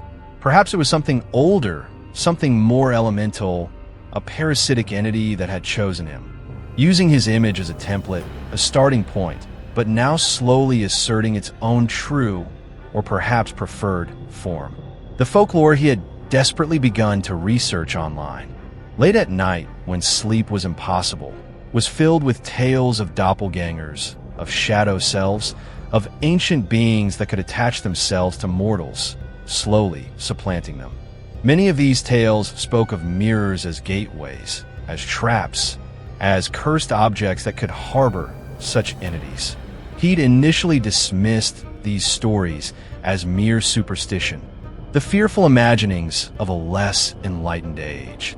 But now, faced with the undeniable reality of his own sentient, evolving reflection, these old wives' tales took on a terrifying new resonance. He stumbled upon obscure forums dedicated to paranormal experiences, filled with rambling, often incoherent accounts of shadow people, of voices from nowhere, of malevolent presences. Most of it he dismissed as the product of delusion or attention-seeking. But occasionally, he would find a snippet, a phrase, a description that resonated chillingly with his own experiences. The feeling of being watched by my own reflection, the eyes in the mirror weren't my eyes, it smiled when I was crying. He wasn't entirely alone in this madness, it seemed, though the company was hardly reassuring. One particular legend he unearthed spoke of hungry shades, entities that were formless until they found a living being to mimic. Using their reflection as an anchor, a blueprint, these shades would then slowly refine their borrowed image, twisting it to their own liking, gradually draining the life force of their host. Their ultimate goal being to cross over, to achieve a more permanent existence in the physical world, perhaps even to supplant their victim entirely. The description of the shade subtly altering its borrowed features, making them sharper, crueler, more predatory, matched with horrifying precision what he was witnessing in his own reflections. Arthur felt a cold dread grip him. Was this his fate? To be slowly effaced, his image corrupted, his life force drained by this hungry shade that wore his face? The thought was almost too horrifying to contemplate. The entity was no longer just a malevolent twin. It was a predator, and he was its chosen prey. Its smile was not just mockery. It was the anticipation of a feast. The echoes of this stranger, this increasingly distorted version of himself, were growing louder, more insistent, spreading through every reflective surface of his life, a constant, terrifying reminder of the ancient parasitic horror that had attached itself to him. Using his own familiar features as the foundation for its monstrous transformation, his identity was being consumed, not just by fear, but by the literal reshaping of his image into something utterly alien and terrifyingly familiar. Chapter 6, The Stain Spreads. The entity's influence, once confined to the unsettling intimacy of Arthur's direct encounters with his reflections, began to seep insidiously into his interactions with the outside world. It was no longer just Arthur who perceived the wrongness. Colleagues and the few acquaintances he possessed started to make comments, subtle at first, then more direct, that hinted at a disturbing alteration in his demeanor and even his actions. Things he himself had no memory of saying or doing. The stain of the mirror dweller's malevolence was spreading beyond the glass, tainting his reputation and his tenuous connections to normalcy. It began with looks. Mrs. Albright at the archive, whose sharp eyes missed little, started observing him with a new, worried frown. Previously, her concern had seemed to stem from his deteriorating appearance, his pallor, his weight loss, the nervous tremor in his hands. Now, her gaze held a different quality, a flicker of something that looked like apprehension, almost fear. Other colleagues, too, people he'd shared polite, if distant, workplace courtesies with for years, began to avoid his eye, their morning greetings becoming briefer, more strained. The quiet hum of the archive, once a comforting backdrop, now seemed to hush slightly when he approached. Then came the comments about his appearance, which went beyond the subtle sabotage orchestrated by his reflection. "Arthur, are you quite well? Mr. Henderson, a kindly older archivist, asked one morning, his brow furrowed with genuine concern. You look rather terrible, if you don't mind my saying. Like you haven't slept in a week and seen a ghost besides." Arthur could only offer a weak, unconvincing smile and mumble something about a persistent flu. But it wasn't just his visible deterioration. People started reacting to things he hadn't done. "That was an odd thing you said in the break room earlier, Arthur," a junior cataloger named Sarah mentioned, her tone hesitant. "About the Henderson collection?" Sounded rather dismissive, almost cruel. "Not like you at all." Arthur stared at her, completely baffled. He hadn't been in the break room that morning. He'd eaten his lunch at his desk, as usual. He tried to explain, to deny it, but Sarah just gave him a strange, pitying look and quickly excused herself. He was left standing there, a cold dread washing over him. Had someone been impersonating him? Or worse, had he said those things in some kind of fugue state, his mind so fractured that he was losing time, losing control of his own words? Another time, a usually friendly security guard at the archive entrance, a large, jovial man named Big Tony, greeted him with an uncharacteristic coolness. Later, Tony pulled him aside, his expression troubled. "Mr. Finch, everything all right, sir?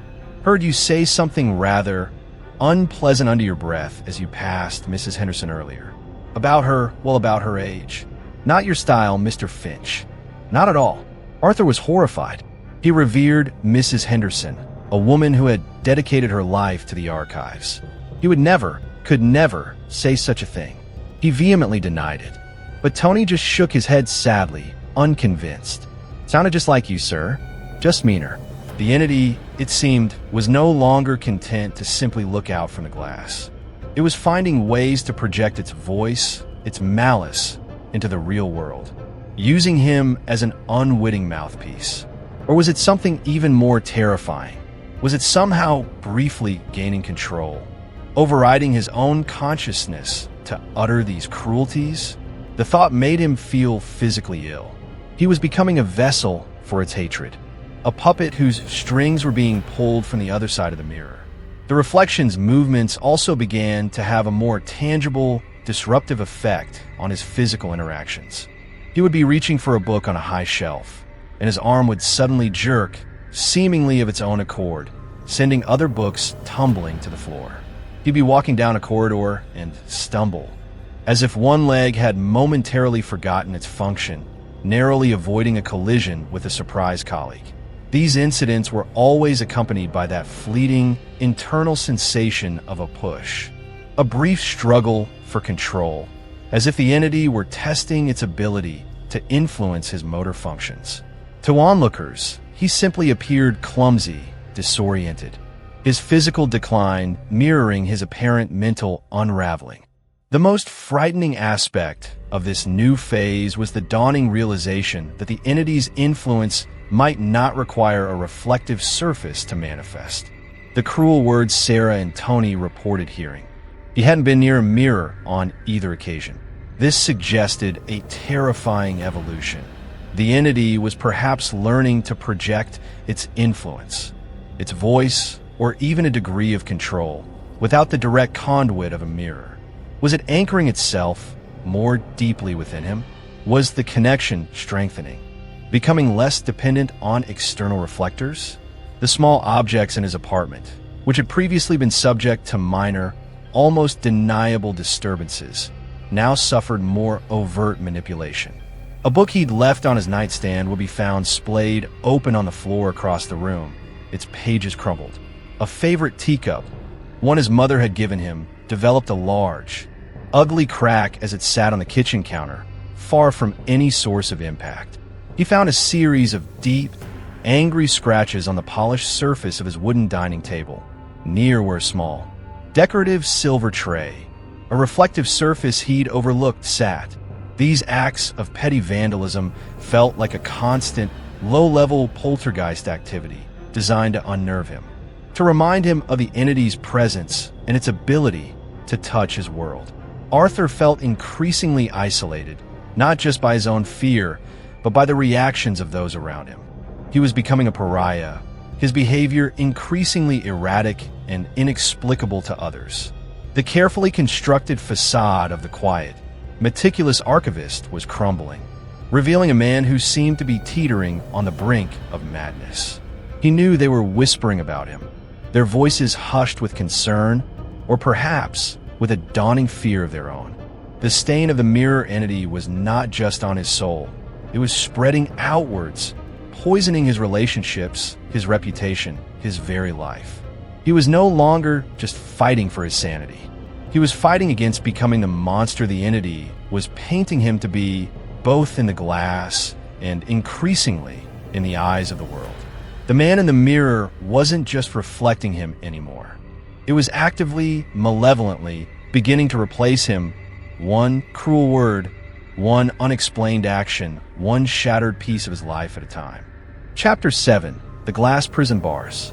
The entity's escalating campaign of terror, its insidious spread into the fabric of his daily life and interactions, began to take a severe toll on Arthur's already fragile psyche. His nights became a battleground, not just against sleeplessness, but against a new and horrifying form of nightmare. These were not the disjointed, symbolic dreamscapes of his past anxieties. These were vivid, terrifyingly realistic simulations of his deepest fear, being trapped inside the mirror. In these nightmares, he would find himself standing on the other side of the silver glass, looking out into his own bathroom, his own apartment. He could see his world, familiar and tangible, but he couldn't reach it.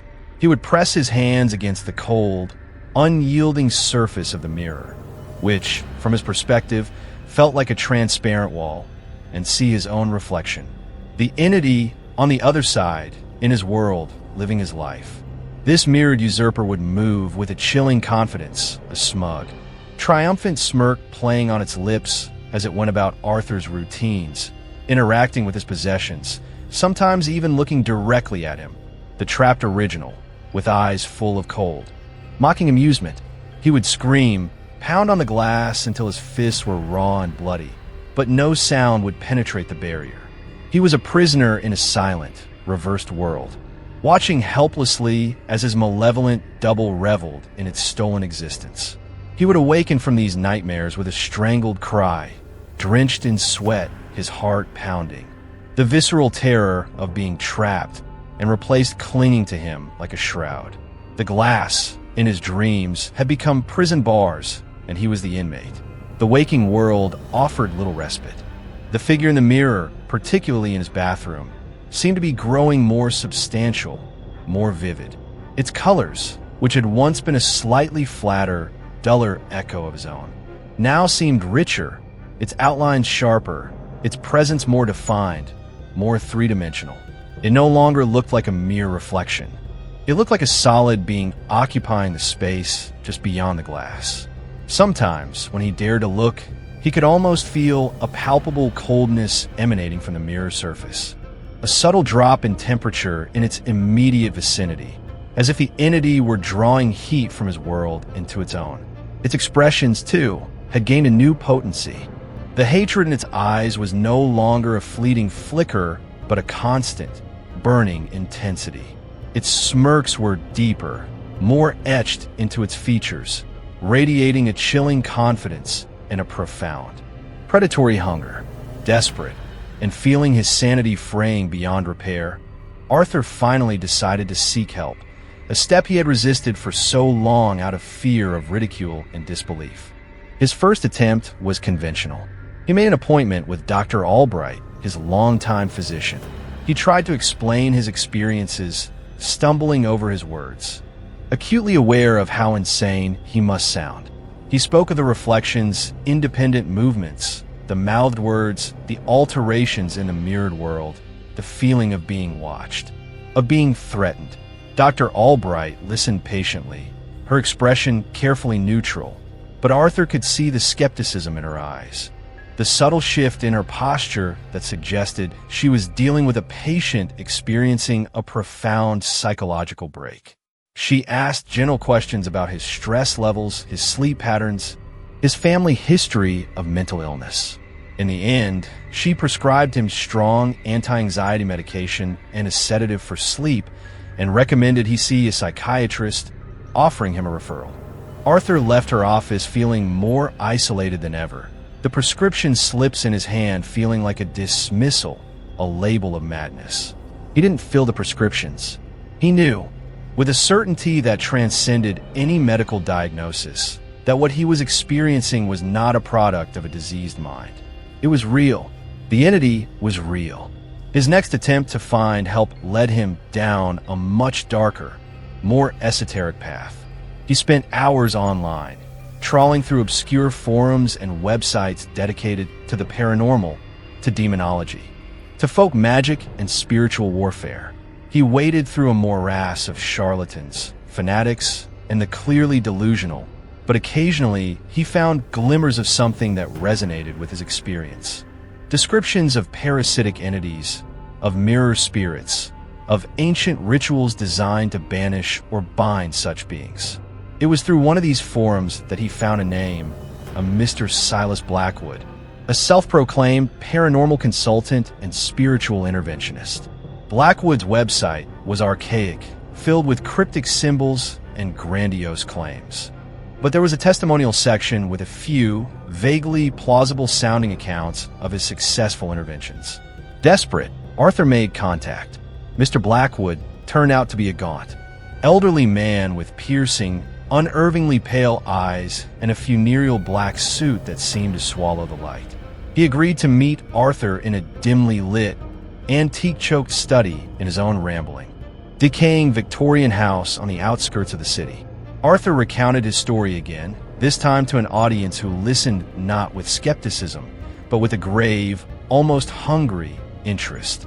Blackwood nodded slowly, his long, skeletal fingers steepled before him, his gaze never leaving Arthur's face. When Arthur finished, Blackwood was silent for a long moment. The only sound in the room, the ticking of a grandfather clock in the hall. "What you describe," Blackwood said finally, his voice a dry, rustling whisper, like autumn leaves skittering across pavement, "is an entity of considerable antiquity and malevolence. A shade, yes, but one that has become deeply anchored. Such beings are drawn to mirrors, to the reflective soul, as it were. They are patient, they learn, they seek to integrate." He paused, his pale eyes glinting. "The barrier between your world and its domain is thinning. What you have experienced are its attempts to test that barrier, to exert its influence. The word soon, that is a classic harbinger. It senses an opportunity, a culmination." Blackwood's advice was cryptic and unnerving.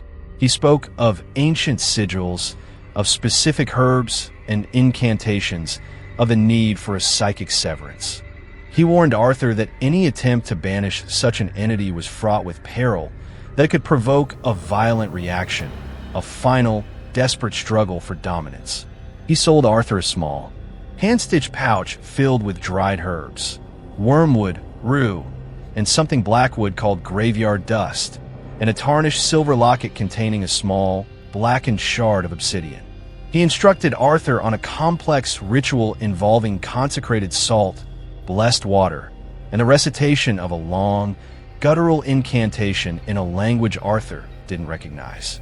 The cost for this consultation and these sacred implements was exorbitant, draining most of Arthur's meager savings. He left Blackwood's house feeling a mixture of faint hope and profound unease. Was this man a charlatan, preying on his desperation? Or was he a genuine conduit to a hidden world of ancient terrors and forgotten protections? The answer, or at least a partial one, came a few nights later. Arthur hadn't yet mustered the courage to attempt Blackwood's complex ritual. He was lying in bed, the small pouch of herbs clutched in his hand, when he heard it. A sound from the bathroom. Not a whisper this time, not a sigh. A scratching. A dry, rasping, persistent scratching, like fingernails being dragged across glass. Arthur's blood ran cold. He sat bolt upright, his heart hammering. The sound continued, rhythmic, deliberate, chillingly clear. It was coming from the bathroom mirror. He forced himself out of bed, his legs trembling, and crept towards the bathroom door, pressing his ear against it. The scratching was louder here, undeniably originating from the mirror. It sounded as if something were desperately, furiously, trying to claw its way out.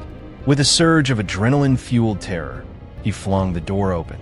The scratching stopped instantly. The bathroom was empty. The mirror covered by the towel he always kept draped over it. He snatched the towel away. The surface of the mirror was smooth, unmarked. But then, as the light from the hallway caught it at a certain angle, he saw them. Faint at first, then terrifyingly clear. Scratches. Deep, angry gouges in the surface of the glass. But they weren't on the outside, where he could touch them. They were on the inside surface of the mirror, etched into the silvering itself, as if the entity from its side of the glass prison had been clawing desperately to break through. There were dozens of them, crisscrossing the lower half of the mirror, some of them nearly an inch long. Arthur stared, his breath catching in his throat. This was no illusion, no trick of the light. This was physical damage, wrought by the entity from within its mirrored cage. The glass prison bars were not as strong as he'd thought, and the prisoner was becoming desperate to escape. Mr. Blackwood's words echoed in his mind. The barrier is thinning. The scratches were irrefutable, terrifying proof. Chapter 8, Two Minds, One Body. The sight of the deep, angry scratches etched into the inner surface of the mirror, a tangible manifestation of the entity's desperate efforts to break free, marked a terrifying new stage in Arthur's ordeal.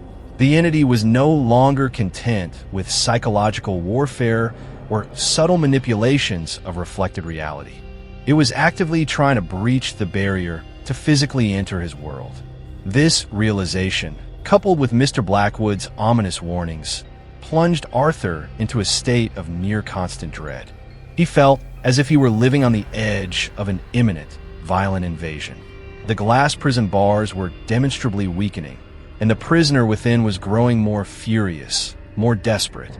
It was in this heightened state of anxiety and vulnerability that Arthur began to experience something even more disturbing than the external manifestations of the entity's malice. Alien impulses, dark thoughts, and sudden, violent urges that felt utterly foreign to his nature. These were not his own thoughts, his own desires. They felt like invasive species in the carefully cultivated garden of his mind, pushing up through the soil of his consciousness with a chilling, insistent force. It started subtly. He'd be walking down the street, and a sudden, inexplicable urge to shove a random passerby would flash through his mind. The thought would be vivid, accompanied by a fleeting, imagined sensation of the impact, the surprise cry. He would recoil from the impulse, horrified, his heart pounding. Where had that come from? He was a man who wouldn't hurt a fly, who actively avoided confrontation. Or he'd be at the archive, handling a fragile, irreplaceable manuscript, and a sudden, vicious desire to tear its pages, to destroy it, would surge through him. He'd have to physically grip his hands together to stop himself, a cold sweat breaking out on his forehead. These dark thoughts were always accompanied by a faint, almost imperceptible internal whisper, a goading, encouraging murmur that seemed to originate from somewhere deep within his own skull, yet was distinctly not his own voice. These intrusive thoughts often centered on acts of violence, cruelty, or destruction, things that were anathema to Arthur's gentle, ordered personality. He'd see a stray cat and have a fleeting, horrific vision of kicking it. He'd be talking to a colleague and have to fight back the urge to say something incredibly offensive, something designed to wound and humiliate. Each of these alien impulses left him shaken, disgusted, and terrified. Was he losing his mind? Was the stress finally fracturing his psyche, releasing some hidden, monstrous ID? Or was this the entity no longer content to scratch at the glass, now scratching at the walls of his mind, trying to seep its malevolence directly into his consciousness? The feeling that these were not his own thoughts was powerful. They arrived with a jarring suddenness, a foreign texture, like a discordant note in a familiar melody. They were often accompanied by a faint, internal sensation of pressure, as if something were pushing against the inside of his skull, trying to force its way into his thoughts. He began to feel as if his mind were a besieged city, with the entity's dark suggestions as the vanguard of an invading army. During moments of intense stress, particularly when he was forced to confront his reflection or when he felt its oppressive presence most strongly, these alien impulses would escalate into something even more terrifying. A sensation of the entity actively trying to seize control of his limbs, to make him act on its dark desires. He'd be standing before the bathroom mirror, his heart pounding, the reflection's eyes burning into him with that familiar, hateful intensity, and he would feel a sudden, powerful urge to smash his fist into the glass. It wasn't just a thought. It was a physical sensation, a co-opting of his own muscles, a terrifying pull in his arm that he had to fight with all his strength to resist. His arm would tremble, caught in a bizarre, internal tug-of-war, his own will pitted against this invading force. One evening, while preparing his meager dinner, he was chopping vegetables with a large, sharp kitchen knife. He glanced at the polished blade, and for a horrifying instant, saw not his own reflection, but the distorted, sneering face of the entity. At the same moment, an overwhelming urge surged through him to turn the knife on himself. The impulse was incredibly strong, accompanied by a vivid, chilling vision of the act. His hand, holding the knife, began to lift to turn inwards. He cried out, a choked, desperate sound, and with a monumental effort of will, he threw the knife away from him. It clattered loudly into the sink, narrowly missing a stack of plates. He stumbled back, gasping, his body trembling. He stared at his own hand, his own arm, as if it were a traitor, a limb possessed. That hadn't been him. That desire, that near action, had been utterly alien. A terrifying intrusion of the entity's suicidal, or perhaps murderous, intent into his own physical being. These experiences led to brief, terrifying periods of dissociation. He would feel like a passenger in his own body, watching his hands move, his mouth speak, with a chilling sense of detachment, as if he were observing himself from a distance. During these episodes, he would sometimes hear himself say things, small, innocuous phrases, in a voice that was his own, yet subtly different, flatter, colder, lacking his usual gentle inflection. He'd watch his hand reach for an object, and for a moment, it wouldn't feel like his hand. These dissociative states were terrifying, blurring the lines between self and other, making him question his own agency, his own identity. Who was in control? Was he still Arthur Finch, or was he slowly, insidiously being overwritten, his consciousness being pushed into a smaller and smaller corner of his own mind, while the entity expanded its dominion? He started to fear his own body, his own thoughts. The glass prison bars of his nightmares were becoming a horrifying metaphor for his waking reality. He was trapped within himself, with this malevolent other, this hateful twin, that was no longer content to remain a mere reflection. It was reaching into his mind, into his very being, attempting to fuse, to merge, or perhaps to completely supplant him. The battle was no longer just for his sanity. It was for his soul, for the very ownership of his own consciousness. The scratches on the mirror had been a physical manifestation of its desire to escape its glass prison. These new, internal assaults were a sign that it was now trying to make Arthur's own body, his own mind, its new, more permanent cage, or perhaps its new, terrifyingly free form. Two minds, it seemed, were struggling for dominance within one body, and one of them was a monster. Chapter 9. The Unseen Hand. The entity's attempts to breach the confines of Arthur's mind and assert control over his body were paralleled by a new, disturbing development. Its growing ability to exert a subtle, yet undeniable, physical influence on the environment around him, particularly in the vicinity of mirrors or when Arthur himself was in a state of heightened agitation. It was as if the turmoil within him, the battle for his consciousness, was spilling outwards, manifesting as small, inexplicable poltergeist-like phenomena.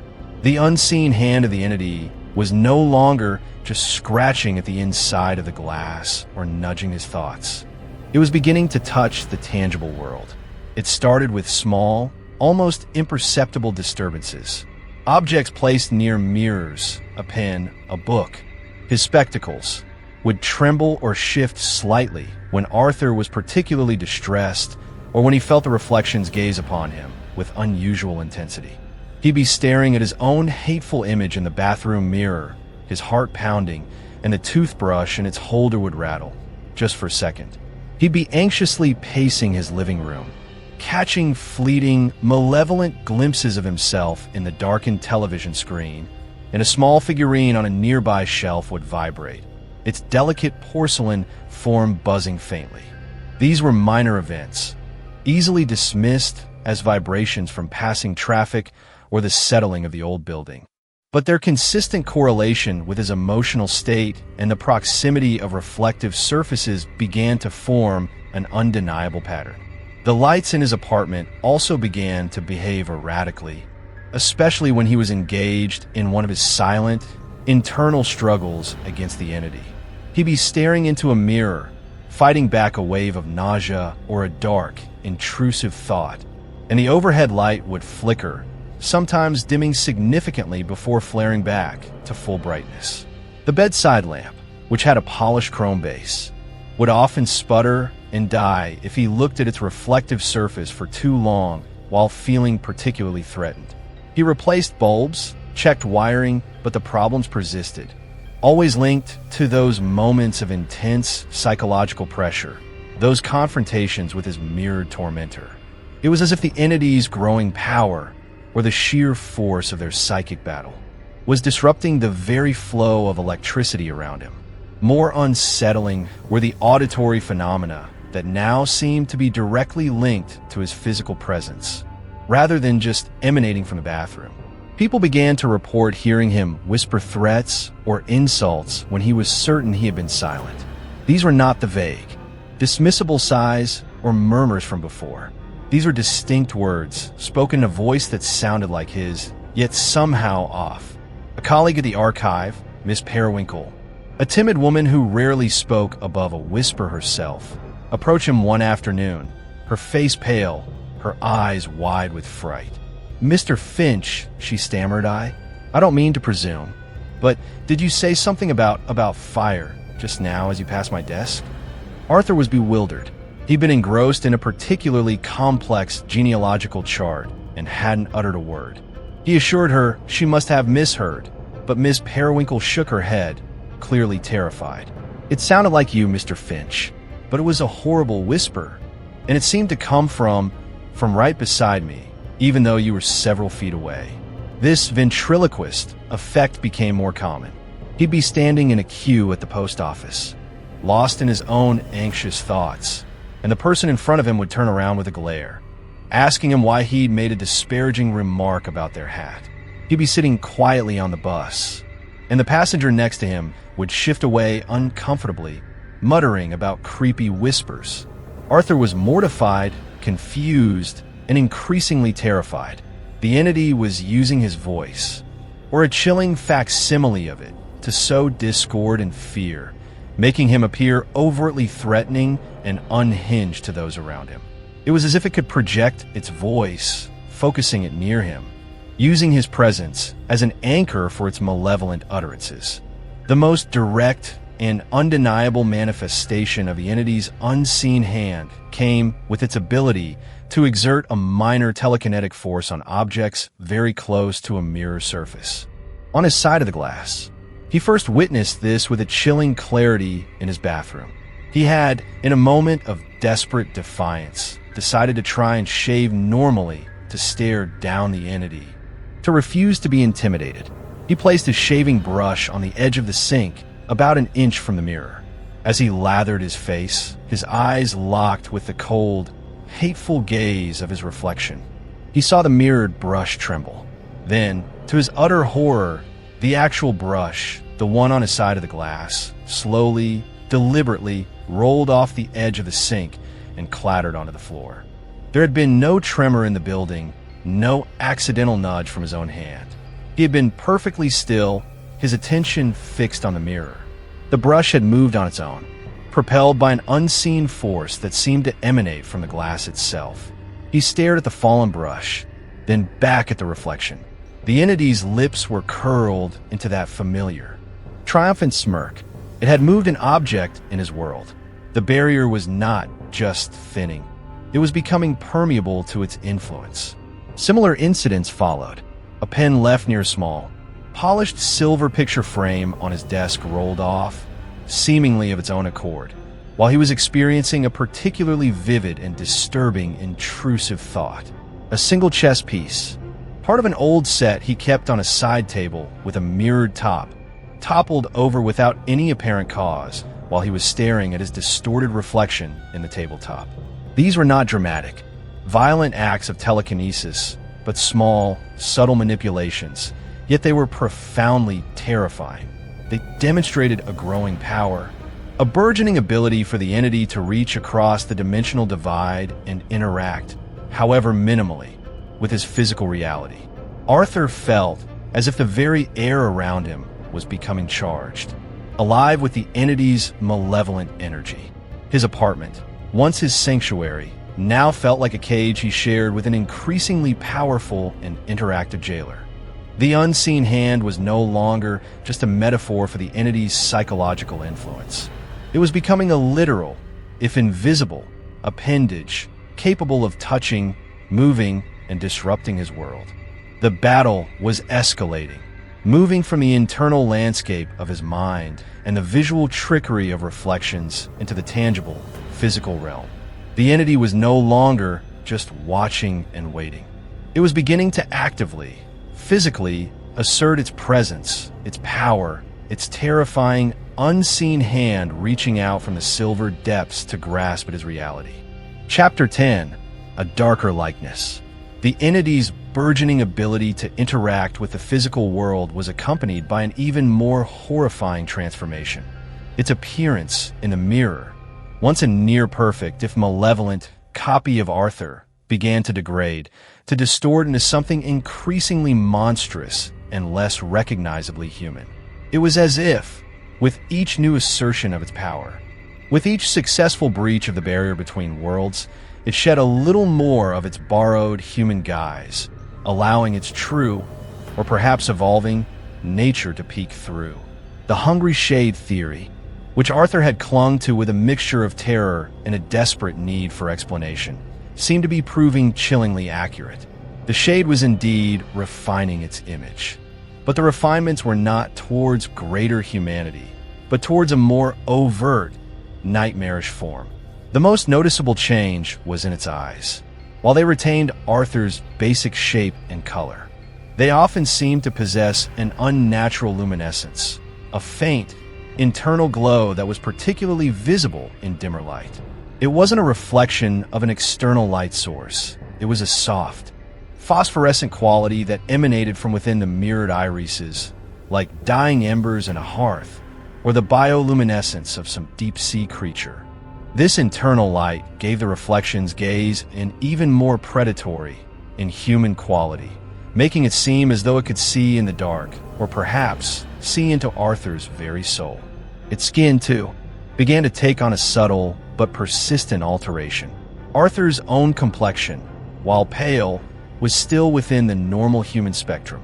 The reflection's skin, however, was acquiring a grayish, unhealthy pallor, like old parchment or flesh that had been deprived of light and life for too long.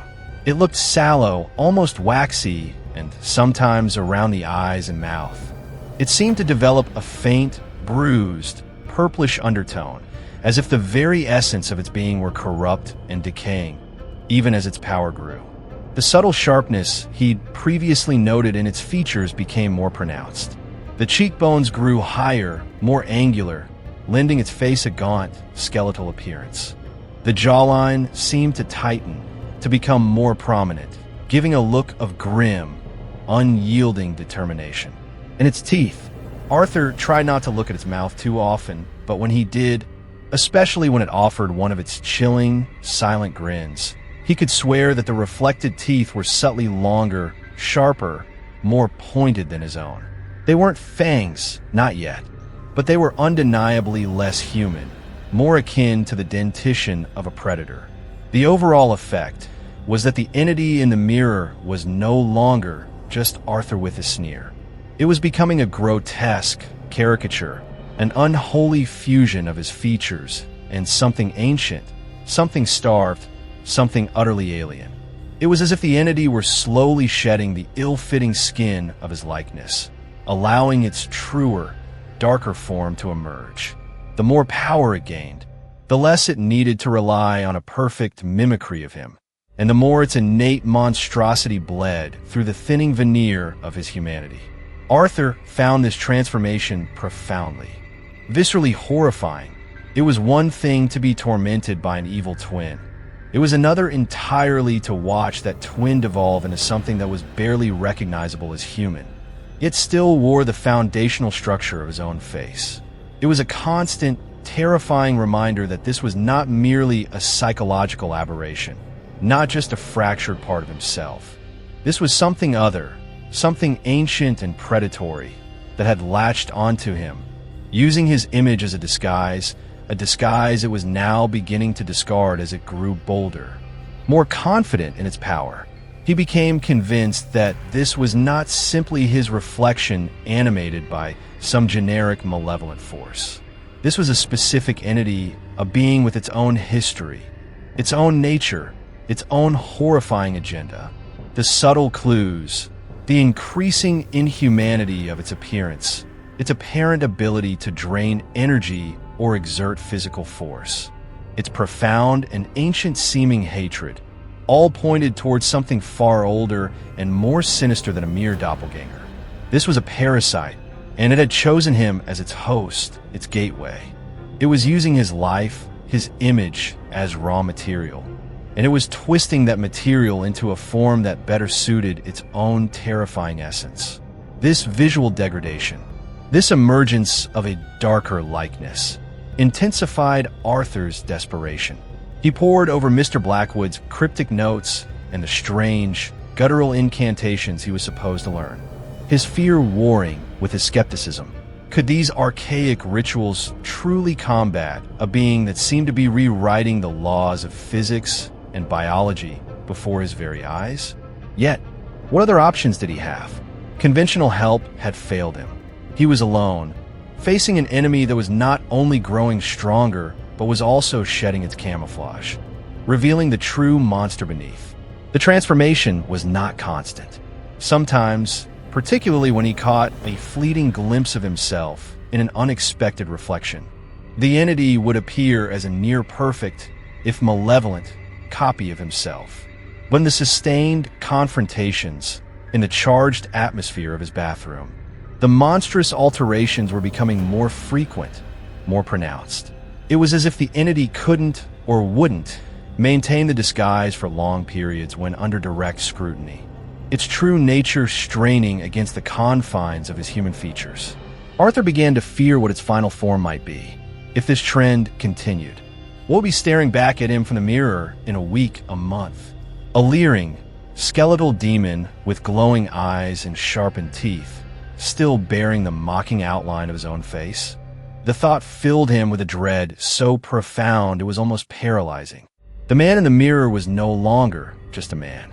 He was becoming a monster, a darker likeness that was both intimately familiar and terrifyingly alien, a harbinger of a transformation that threatened not just Arthur's sanity, but his very humanity.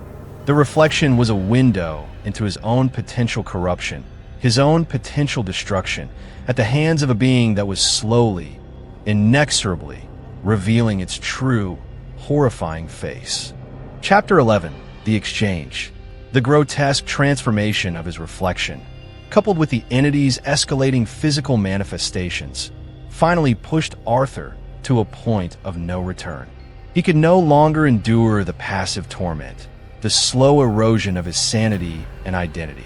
Mr. Blackwood's cryptic ritual, with its strange herbs and guttural incantations, felt like his last. Desperate gamble, the fear of what might happen if he failed, or if Blackwood was a charlatan, was immense, but the terror of inaction, of allowing the entity to continue its horrifying evolution unchecked, was even greater. He chose a Saturday night, a time when the archive was closed, when the world outside his small apartment felt marginally quieter, to make his stand. He meticulously followed Blackwood's instructions. He cleared his small living room, pushing furniture against the walls to create an open space. He sprinkled a circle of consecrated salt, coarse, grayish crystals that Blackwood had assured him were purified by moonlight and prayer, around the perimeter of the room. He placed 4 black candles, also provided by Blackwood, at the cardinal points of the circle, their wicks thick and unpromising. The tarnished silver locket containing the obsidian shard hung heavy around his neck, cold against his skin. The pouch of dried herbs, wormwood, rue, and the unsettling graveyard dust lay on a small, unsteady table beside a bowl of water that Blackwood had instructed him to bless with sincere intent. His main target, however, was the bathroom mirror. Blackwood had been adamant. The primary anchor, the initial gateway, had to be the focus of the ritual's energies. He'd also spoken of the necessity of breaking lesser bonds first to weaken the entity's overall hold. This meant confronting the smaller reflective surfaces he had hidden away. With trembling hands, Arthur retrieved the mirrors he'd wrapped in sheets and stashed in his cupboard. The hallway mirror, the wardrobe door mirror. Blackwood's instructions for these were brutal and direct. They were to be shattered, their reflective capacity destroyed, while reciting a specific, shorter incantation. He started with the hallway mirror. He unwrapped it, its familiar, if now dreaded, surface gleaming dully in the candlelight. He held it aloft, his heart pounding, and began to chant the short, harsh syllables Blackwood had taught him, words that felt alien and tasted like ash in his mouth. As he spoke the final word, he brought the mirror down sharply against the edge of his sturdy wooden coffee table. It shattered with a sickening crack, splinters of glass flying. He felt a strange, almost imperceptible tremor in the air, a fleeting sensation of release? Or was it anger? He quickly gathered the larger shards, his hands shaking, and placed them in a thick canvas bag. He repeated the process with the wardrobe mirror, the act of deliberate destruction feeling both terrifying and strangely empowering. Each shattering blow felt like a strike against the entity, a severing of one of its tendrils. As the second mirror broke, he thought he heard a faint, high-pitched whine, like distant feedback, but it was gone so quickly he couldn't be sure. Finally, it was time to confront the main mirror, the seat of the entity's power. He propped the bathroom door open, the salt circle in the living room extending just beyond its threshold. He lit the 4 black candles, their flickering light casting long, dancing shadows that seemed to writhe with a life of their own. The air grew heavy, charged. The scent of the burning herbs from the pouch, which he'd lit as per instructions, letting the smoke waft towards the bathroom, filling his small apartment with an acrid, unsettling aroma. He stood before the bathroom mirror, the obsidian locket clutched in one hand, Blackwood's handwritten notes for the main incantation in the other. He looked at his reflection. The entity was there, its form more distorted and monstrous than ever before. Its eyes glowed with a fierce, baleful light.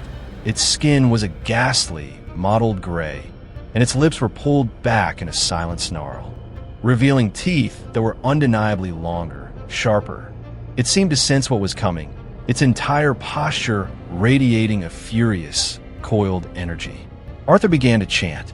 The main incantation was longer, more complex, its guttural syllables twisting his tongue, its rhythm strange and unsettling. As he spoke, the temperature in the bathroom seemed to plummet. A cold wind, seemingly from nowhere, whipped through the small space, extinguishing 2 of the black candles in the living room, their flames sputtering out with a soft hiss. The lights in the apartment flickered violently, then died, plunging him into a terrifying, near-total darkness, illuminated only by the 2 remaining candles and the unholy glow from the entity's eyes in the mirror. He faltered, his voice trembling, but he forced himself to continue. his gaze locked on the monstrous visage in the glass. As the incantation reached its crescendo, the mirror itself began to change. The surface, usually so smooth and reflective, started to roil, to churn like black water, the image of the entity distorting and swirling within it as if seen through a heat haze. The air crackled with an unseen energy, and Arthur felt the hairs on his arms and the back of his neck stand on end. Then, with a sudden, violent lurch, the entity in the mirror lunged. Not just its image, but its form. Its hands, now elongated and claw-like, pressed against the surface of the glass from the inside, the mirror seeming to bulge outwards to become a permeable, shimmering membrane. The roiling darkness within the glass intensified, coalescing around the entity's form, making it appear even more solid, more terrifyingly real. Arthur screamed a raw, primal sound of pure terror. He stumbled back, but he couldn't break eye contact, couldn't stop the incantation, which now seemed to be pouring from him almost involuntarily. He felt an intense, irresistible pulling sensation, as if his very essence, his soul, were being drawn towards the mirror, towards the grasping, clawing entity on the other side. It was an agonizing, physical tugging, centered in his chest, his head, his eyes. At the same time, he could feel the entity straining, pushing, its monstrous face contorted with effort as it tried to force its way through the thinning barrier. The mirror groaned, a deep, resonant sound like stressed metal or fracturing ice. Tiny, spiderweb cracks began to appear on its surface, radiating outwards from the points where the entity's claws pressed. The world around Arthur dissolved into a maelstrom of swirling darkness. Flickering candlelight and the terrifying, glowing eyes of the monster in the glass. The pulling sensation intensified, becoming almost unbearable. He felt himself growing weaker, his consciousness dimming, the incantation faltering on his lips. He was losing. The entity was too strong. With the last of his strength, driven by a desperate, primal instinct to survive, he ripped the obsidian locket from his neck and hurled it at the mirror. It struck the glass with a sharp crack, just as he screamed the final, explosive syllable of the incantation. There was a blinding flash of icy blue light, an ear-splitting roar that seemed to shake the very foundations of the building, and then blackness. Utter, complete, silent blackness. Arthur had no idea how long he was unconscious. He awoke slowly, groggily, to a profound, echoing silence. He was lying on the cold, tiled floor of his bathroom, his limbs aching, his head throbbing. The air was thick with the smell of ozone and burnt herbs. He pushed himself up, his body trembling, his mind a chaotic jumble of terror and disorientation. The bathroom was a wreck. The mirror above the sink was gone, shattered into 1,000 glittering shards that littered the floor, the sink, the countertops. The frame was twisted, ripped from the wall. The 2 black candles in the living room that had remained lit were now extinguished, their wicks cold. The salt circle was disturbed, scattered. He looked at his hands. They were his hands. He touched his face. It felt like his face. But a new, terrifying thought gripped him, colder and more profound than any fear he had felt before. He scrambled to his feet, ignoring the searing pain in his ankle, and lurched towards the largest remaining shard of the broken mirror, a jagged triangle of glass lying near the bathtub. He picked it up, his fingers clumsy, and held it before his face. A pair of eyes stared back at him. His eyes. But were they? For a terrifying, eternal moment, as he stared into that fragmented reflection, he didn't know. He didn't know which side of the mirror he was on. Had the ritual worked? Had he banished the entity? Or had the exchange finally, irrevocably, taken place? Was the face staring back from the shard of glass Arthur Finch the terrified victim? Or was it the triumphant, monstrous entity, now looking out from its newly acquired prison of flesh? The silence in the shattered bathroom offered no answers, only the chilling, unbearable ambiguity of his own reflection. Chapter 12. Secrets in the Silvering. The terrifying ambiguity of his own reflection in the jagged shard of glass left Arthur in a state of profound psychological shock. He spent the next few days in a daze, moving through the wreckage of his apartment like a phantom. The silence where the entity's oppressive presence had once hummed was vast and unnerving. Was it the silence of victory or the silence of a completed conquest? He couldn't be sure. He meticulously cleaned up the shattered remains of the bathroom mirror, his hands cut and bleeding from the sharp edges, each fragment a painful reminder of his ordeal and the terrifying uncertainty of its outcome. He avoided looking at his reflection as much as possible, terrified of what he might see or not see in his own eyes. The intense, pulling sensation, the feeling of the entity trying to merge with him, was gone. The dark, intrusive thoughts and alien impulses had quieted, though a faint, unsettling echo of them sometimes whispered at the edges of his consciousness, like the lingering scent of smoke after a fire. He felt hollowed out, exhausted, but also strangely lighter, as if a great weight had been lifted. Yet, the fear remained, a cold, constant companion, whispering doubts in the quiet moments. Had he truly severed the connection, or had the entity simply burrowed deeper, becoming a more integrated, less detectable part of him, driven by a desperate need for answers, for some external validation of what had happened? Arthur turned his attention to the history of his apartment building and, more specifically, to the possibility that the mirror itself had been an antique, a cursed object with a past. Mr. Blackwood, despite his unsettling demeanor, had spoken of anchors, of gateways. If the entity was ancient, perhaps it had been tied to that specific mirror or to the place itself, long before Arthur had moved in. His archival skills, honed over years of patient research, now served a deeply personal, terrifying purpose. He started with the building records at the City Hall. His apartment building on Hemlock Street was old, dating back to the late 19th century. It had seen generations of tenants, a silent witness to countless lives, joys, and sorrows. He cross-referenced names of previous occupants of his specific apartment, Unit 3B, with old census records, newspaper archives, and even local historical society newsletters, searching for any hint of unusual events, unexplained disappearances, or whispers of madness. The research was slow, painstaking. Days turned into a week, then two. He spent his lunch breaks and evenings hunched over dusty ledgers and flickering microfilm readers. The familiar scent of old paper, now a source of both comfort and trepidation. He found records of fires, of minor crimes, of births and deaths, the usual tapestry of urban life. Nothing overtly pointed to a recurring supernatural horror. Then he found it, tucked away in a brittle, yellowed copy of a local, long-defunct, penny dreadful newspaper called the Hemlock Herald. Dated October 31st, 1898, was a small, sensationalized article under the headline, "The Mirror Man of Hemlock Street. Tenant vanishes, leaving only riddles and fear." Arthur's heart hammered against his ribs as he read the florid, melodramatic prose.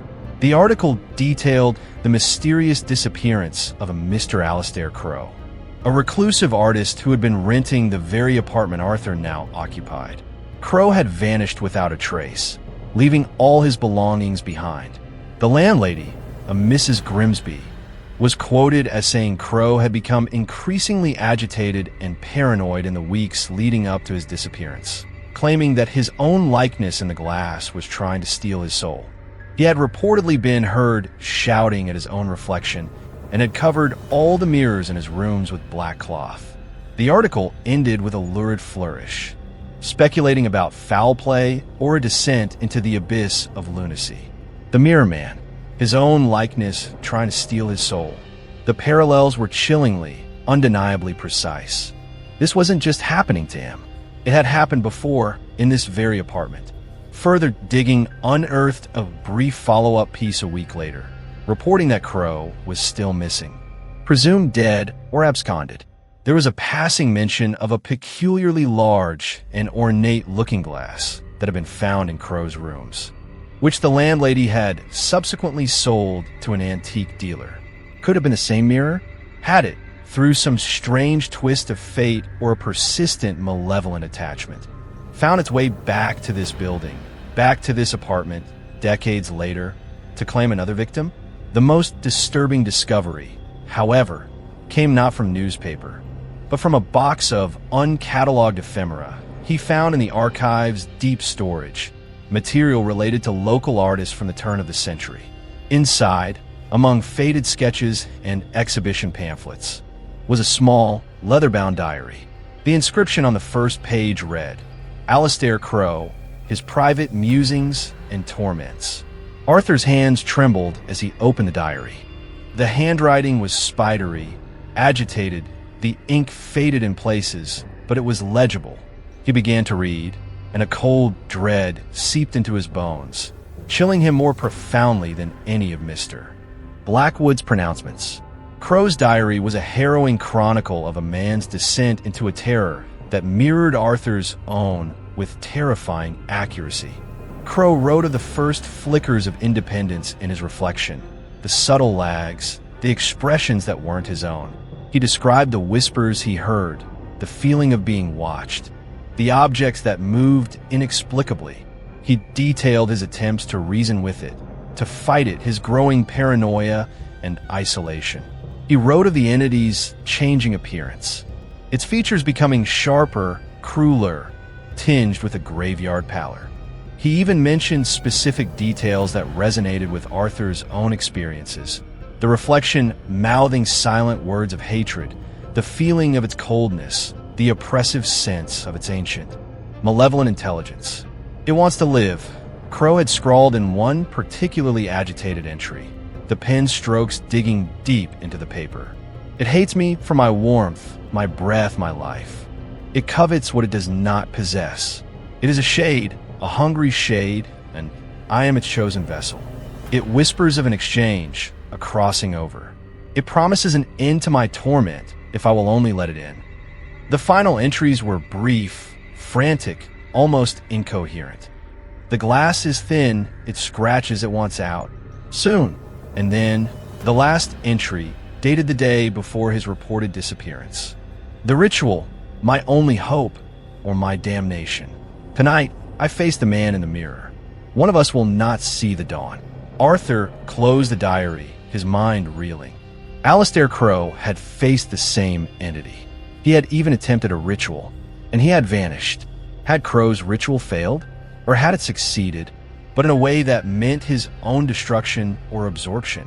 The diary offered no answers, only a chilling confirmation of the entity's long history, its recurring pattern, its ultimate, terrifying goal.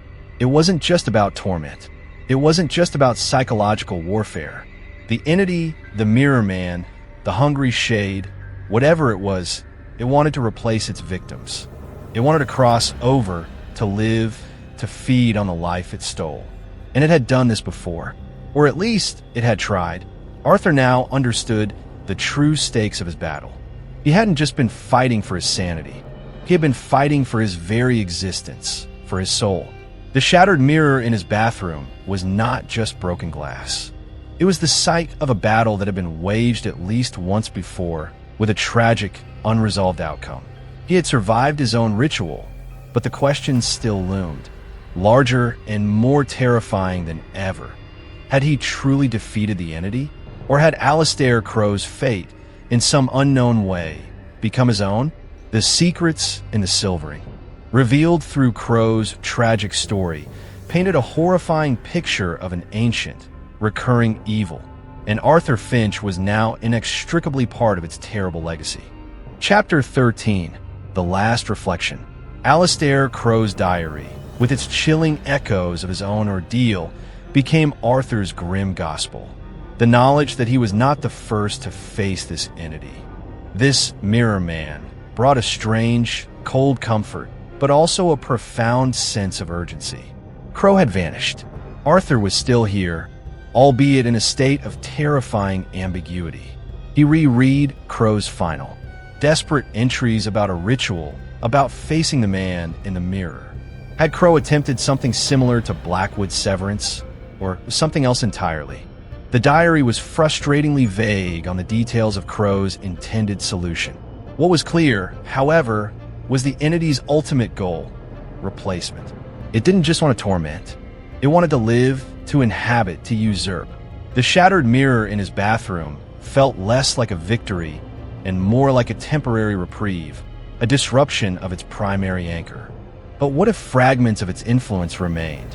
What if, as he deeply feared, part of it had successfully integrated with him during that terrifying exchange?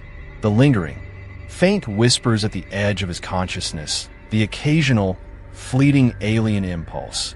Were these just the aftershocks of trauma, or evidence of a deeper, more insidious presence? Arthur knew he couldn't live with this uncertainty. He had to devise a final, drastic plan, not just to confirm the entity's banishment, but to ensure its complete eradication, or at least, to neutralize any lingering fragments. He couldn't rely on simply avoiding mirrors for the rest of his life, cowering from his own reflection. He needed a definitive end, a way to reclaim his identity and his peace of mind, or to at least understand the true nature of his current state. His research, spurred by Crow's diary, delved deeper into more obscure and dangerous folklore. He looked for counter-rituals, for methods of trapping or destroying entities that had already partially bonded with a host, or that might linger after their primary anchor was destroyed. He found references to soul traps, to bindings that used personal items, to rituals that involved confronting the entity with an especially prepared reflective surface designed not as a gateway, but as a final prison. Many of these rites were dangerous, warning of psychic backlash, of the risk of madness or even death if performed incorrectly. But Arthur felt he had little left to lose. He pieced together a plan, a desperate amalgamation of Blackwood's theories, Crow's fragmented hints, and the scraps of perilous lore he'd unearthed. It involved creating a new, pure reflective surface, a black mirror, scrying glass made from obsidian, or in his case, a simple pane of glass painted black on one side, consecrated with salt and specific herbs. This, he hoped, would act as a lure, a focal point for any remaining essence of the entity. The ritual would then aim to either bind it permanently within this new prison, or, if it was truly integrated within him, to force a final, complete separation and expulsion. He knew it was a wild, dangerous gamble. As he began to gather the materials, a new pane of glass, specific oils and herbs mentioned in his research, a small, heavy iron box he intended to use as a vessel for the trapped essence. He felt a distinct shift in the atmosphere of his apartment. The oppressive presence, which had lessened after the shattering of the bathroom mirror, began to return, though subtly different. It was less a focused malevolence emanating from a single point and more diffuse, cloying anxiety, a sense of being watched not by a pair of eyes in a mirror, but from within the very shadows of the room, perhaps even from within himself. The entity, or what remained of it, seemed to sense his intentions. The minor poltergeist-like activity, which had largely ceased, resumed with a new, vicious intensity. Objects wouldn't just tremble, they would fly off shelves with force. Doors would slam shut with violent, inexplicable gusts of wind. Cold spots appeared and vanished unpredictably, and the air would often fill with the faint, nauseating scent of decay or stagnant water. The whispers returned, no longer faint and questioning, but sharp, angry, hissing threats that seemed to emanate from all around him, and sometimes, chillingly, from right beside his ear, as if spoken by an invisible companion. His psychological state deteriorated rapidly under this renewed assault. The alien impulses grew stronger, more insistent. He would find himself fighting powerful urges to destroy his ritual components, to tear up his notes, to abandon his plan. One night, he awoke to find himself standing in his living room, his hand outstretched towards the carefully prepared pane of glass, a heavy paperweight clutched in his fist, with no memory of getting out of bed. He had been about to smash it. The entity was fighting back, using him against himself. The apartment became a battleground. Arthur moved with a constant, weary vigilance, his nerves stretched to their breaking point. He ate little, slept even less, his days a blur of terrified preparation and internal struggle. He knew he was on a precipice. This final confrontation would either free him or destroy him completely. There would be no ambiguity this time.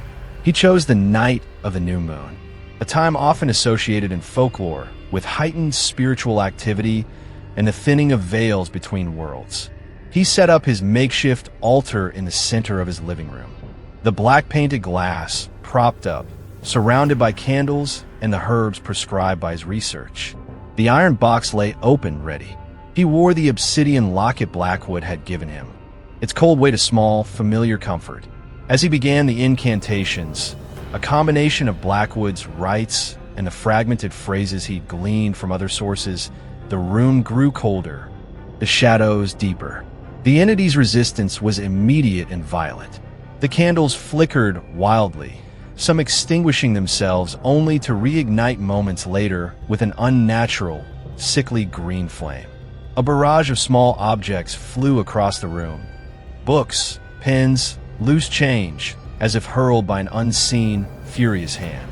The whispers rose to a cacophony, a chorus of threats, taunts, and seductive promises of peace if he would only stop, if he would only surrender. Arthur pressed on, his voice hoarse but steady, focusing all his will, all his remaining strength on the black, depthless surface of the prepared glass. He wasn't trying to see a reflection of himself this time, but to draw out whatever lurked within him or whatever lingered in the periphery of his existence. Slowly, agonizingly, an image began to form in the black glass. Not a clear reflection, but a swirling, nebulous darkness, like smoke trapped behind the pane. Within the smoke, 2 points of malevolent, crimson light ignited eyes. The entity, it looked different again, less defined by his features, more primal, more elemental, a being of pure shadow and ancient hunger.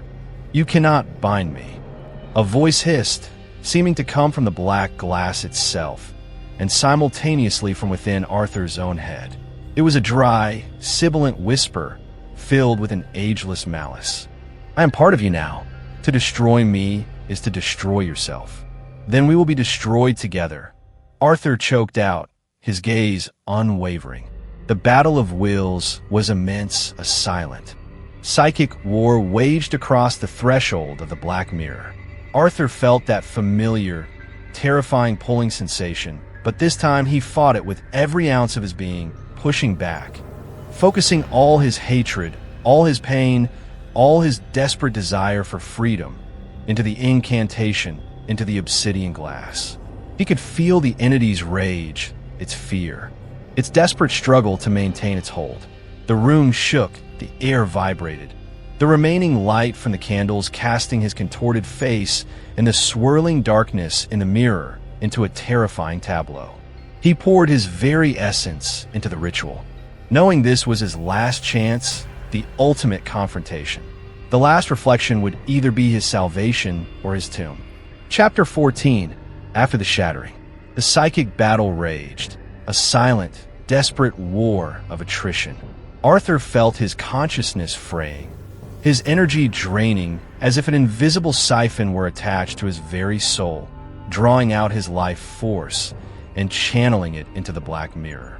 The crimson eyes and the swirling darkness of the glass burned with an intensifying fury, and the hissing voice in his head grew louder, more desperate, a torrent of threats, pleas, and insidious promises. "We can be powerful together, Arthur. You need me. This world is too dull for you alone. Surrender, and no peace." But beneath the seductive words, he could feel its raw, primal fear, the terror of a cornered predator facing annihilation. He clung to the incantation, the strange, guttural words a lifeline in the maelstrom. He poured into them all his pain, his fear, his burning anger, and a desperate, unyielding hope for release. The obsidian locket around his neck grew intensely cold, almost painfully so, as if drawing the entity's energy towards the black glass. The iron box lay open beside the mirror, a silent, waiting maw. Then something shifted. The pulling sensation, which had been drawing him towards the glass, suddenly reversed. It was as if a great, invisible cord connecting him to the entity had snapped or was being forcibly recoiled. He felt a violent, wrenching sensation within his chest, his head, as if something deeply embedded were being torn free. He cried out a raw, agonized sound that was more animal than human. In the black mirror, the swirling darkness convulsed. The crimson eyes widened, no longer with malice, but with something akin to shock, despair. The form within the glass seemed to lose coherence, to fragment, its shadowy tendrils thrashing wildly. The hissing voice in his head fractured into 1,000 panicked whispers, then coalesced into a single, deafening shriek of pure, unadulterated terror and rage that seemed to shake the very atoms of the room. No, at that precise moment, as the shriek reached its unbearable crescendo, Arthur, following the final, desperate instruction of his pieced-together ritual, slammed his hand down on the open iron box, his voice roaring the final, binding syllable of the incantation. There was no flash of light this time, no deafening explosion. Instead, a profound, bone-deep implosion. The black mirror seemed to suck inwards, the swirling darkness and the crimson eyes collapsing into a single, infinitesimal point before vanishing utterly. The candles snuffed out as if a giant breath had extinguished them. The flying objects clattered to the floor.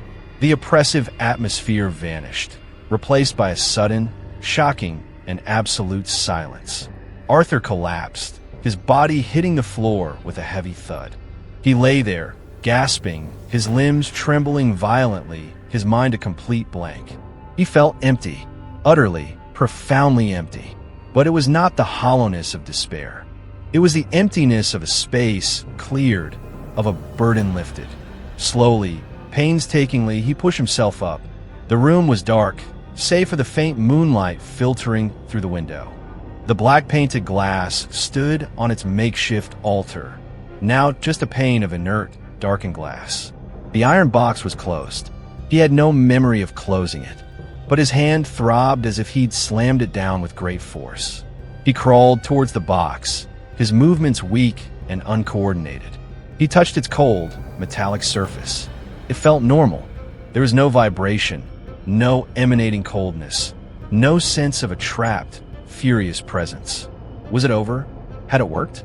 A fragile, tentative peace began to settle over him, so profound and unfamiliar that it was almost disorienting. The constant, gnawing anxiety, the oppressive sense of being watched, the invasive thoughts and urges, they were gone. The silence in his mind was absolute, a blessed, welcome stillness he hadn't experienced in what felt like an eternity. He took a deep breath, then another. The air felt clean, light, untainted. He spent the next few days in a state of cautious, exhausted recovery.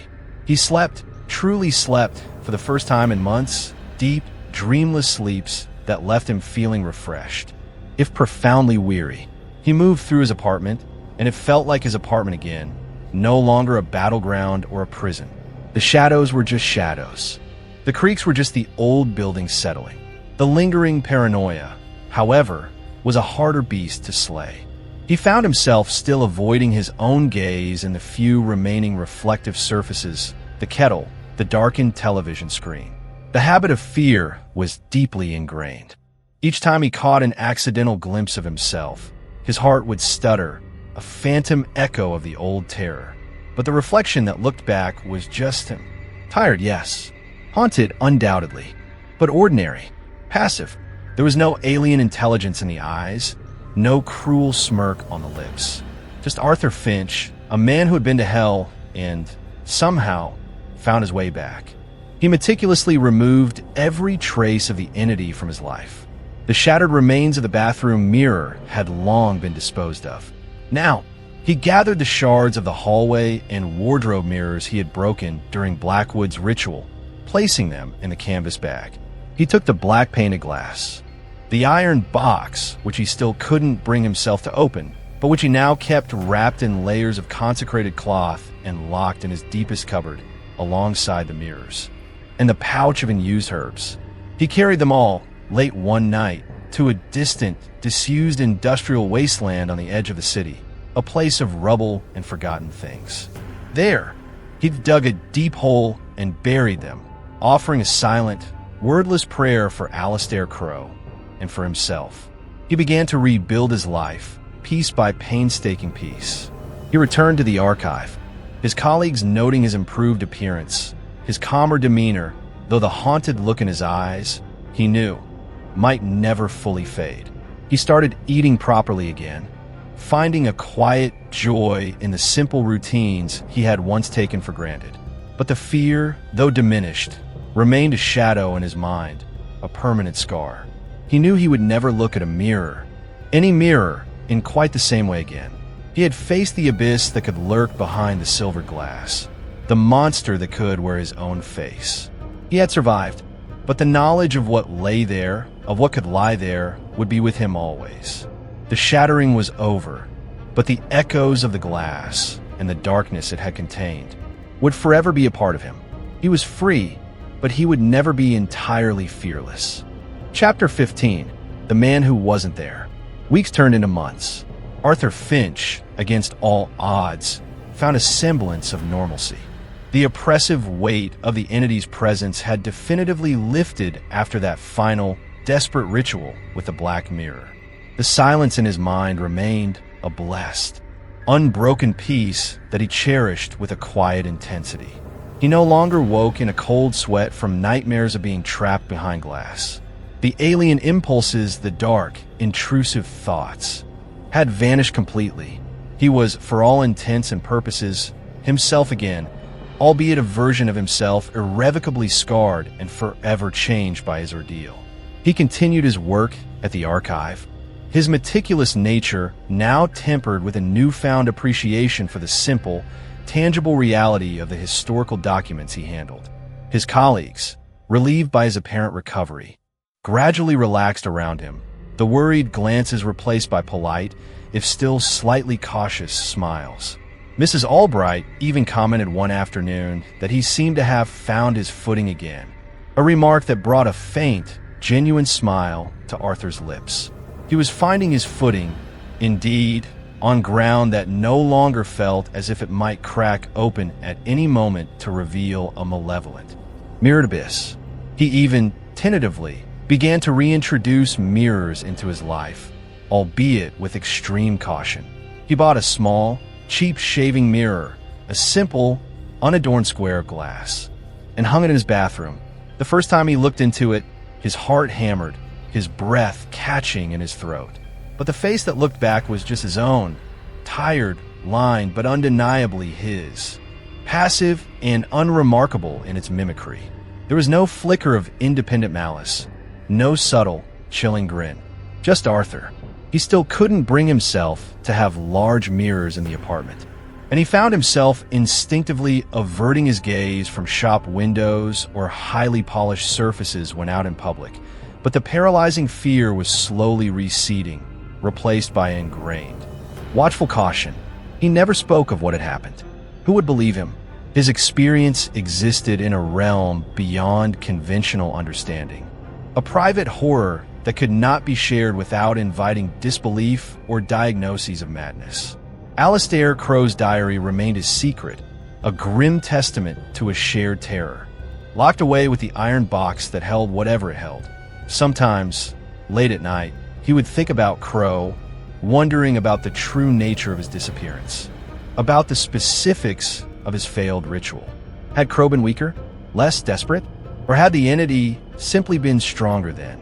These were questions without answers, consigned to the silent history of Unit 3B on Hemlock Street.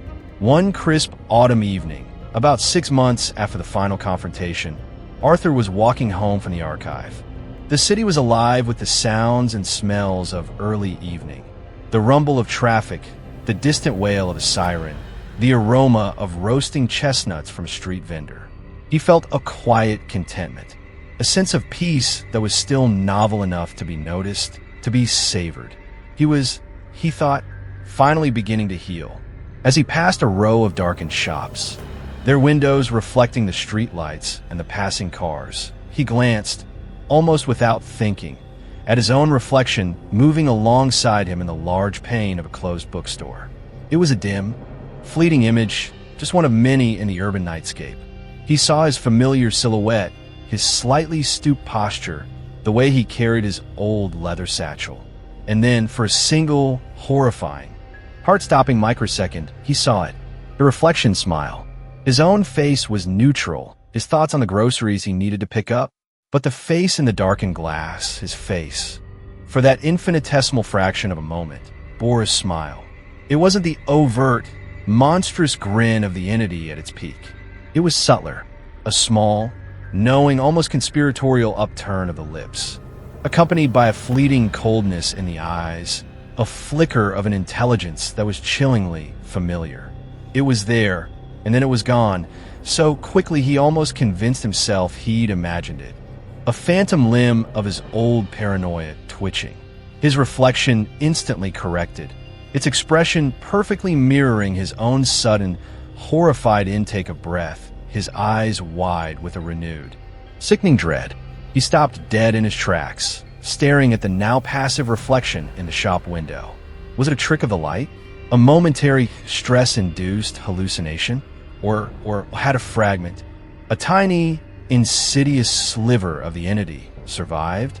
Had it embedded itself so deeply, become so intertwined with his own consciousness, that it was now almost indistinguishable, capable of these fleeting, subtle manifestations when his guard was down?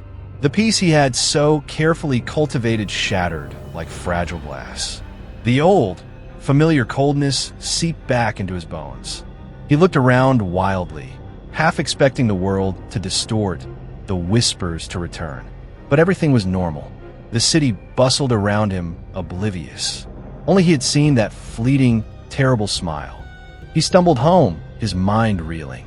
Had he truly defeated the entity in that final ritual? Or had he only succeeded in banishing the dominant part of it, leaving behind a dormant, deeply integrated remnant? Was the exchange Blackwood had warned of, and Crow had feared, not a simple swapping of places, but a horrifying, partial fusion? The open question hung in the air of his small apartment, heavy and suffocating. Was he truly Arthur Finch? Or was he Arthur Finch and something more?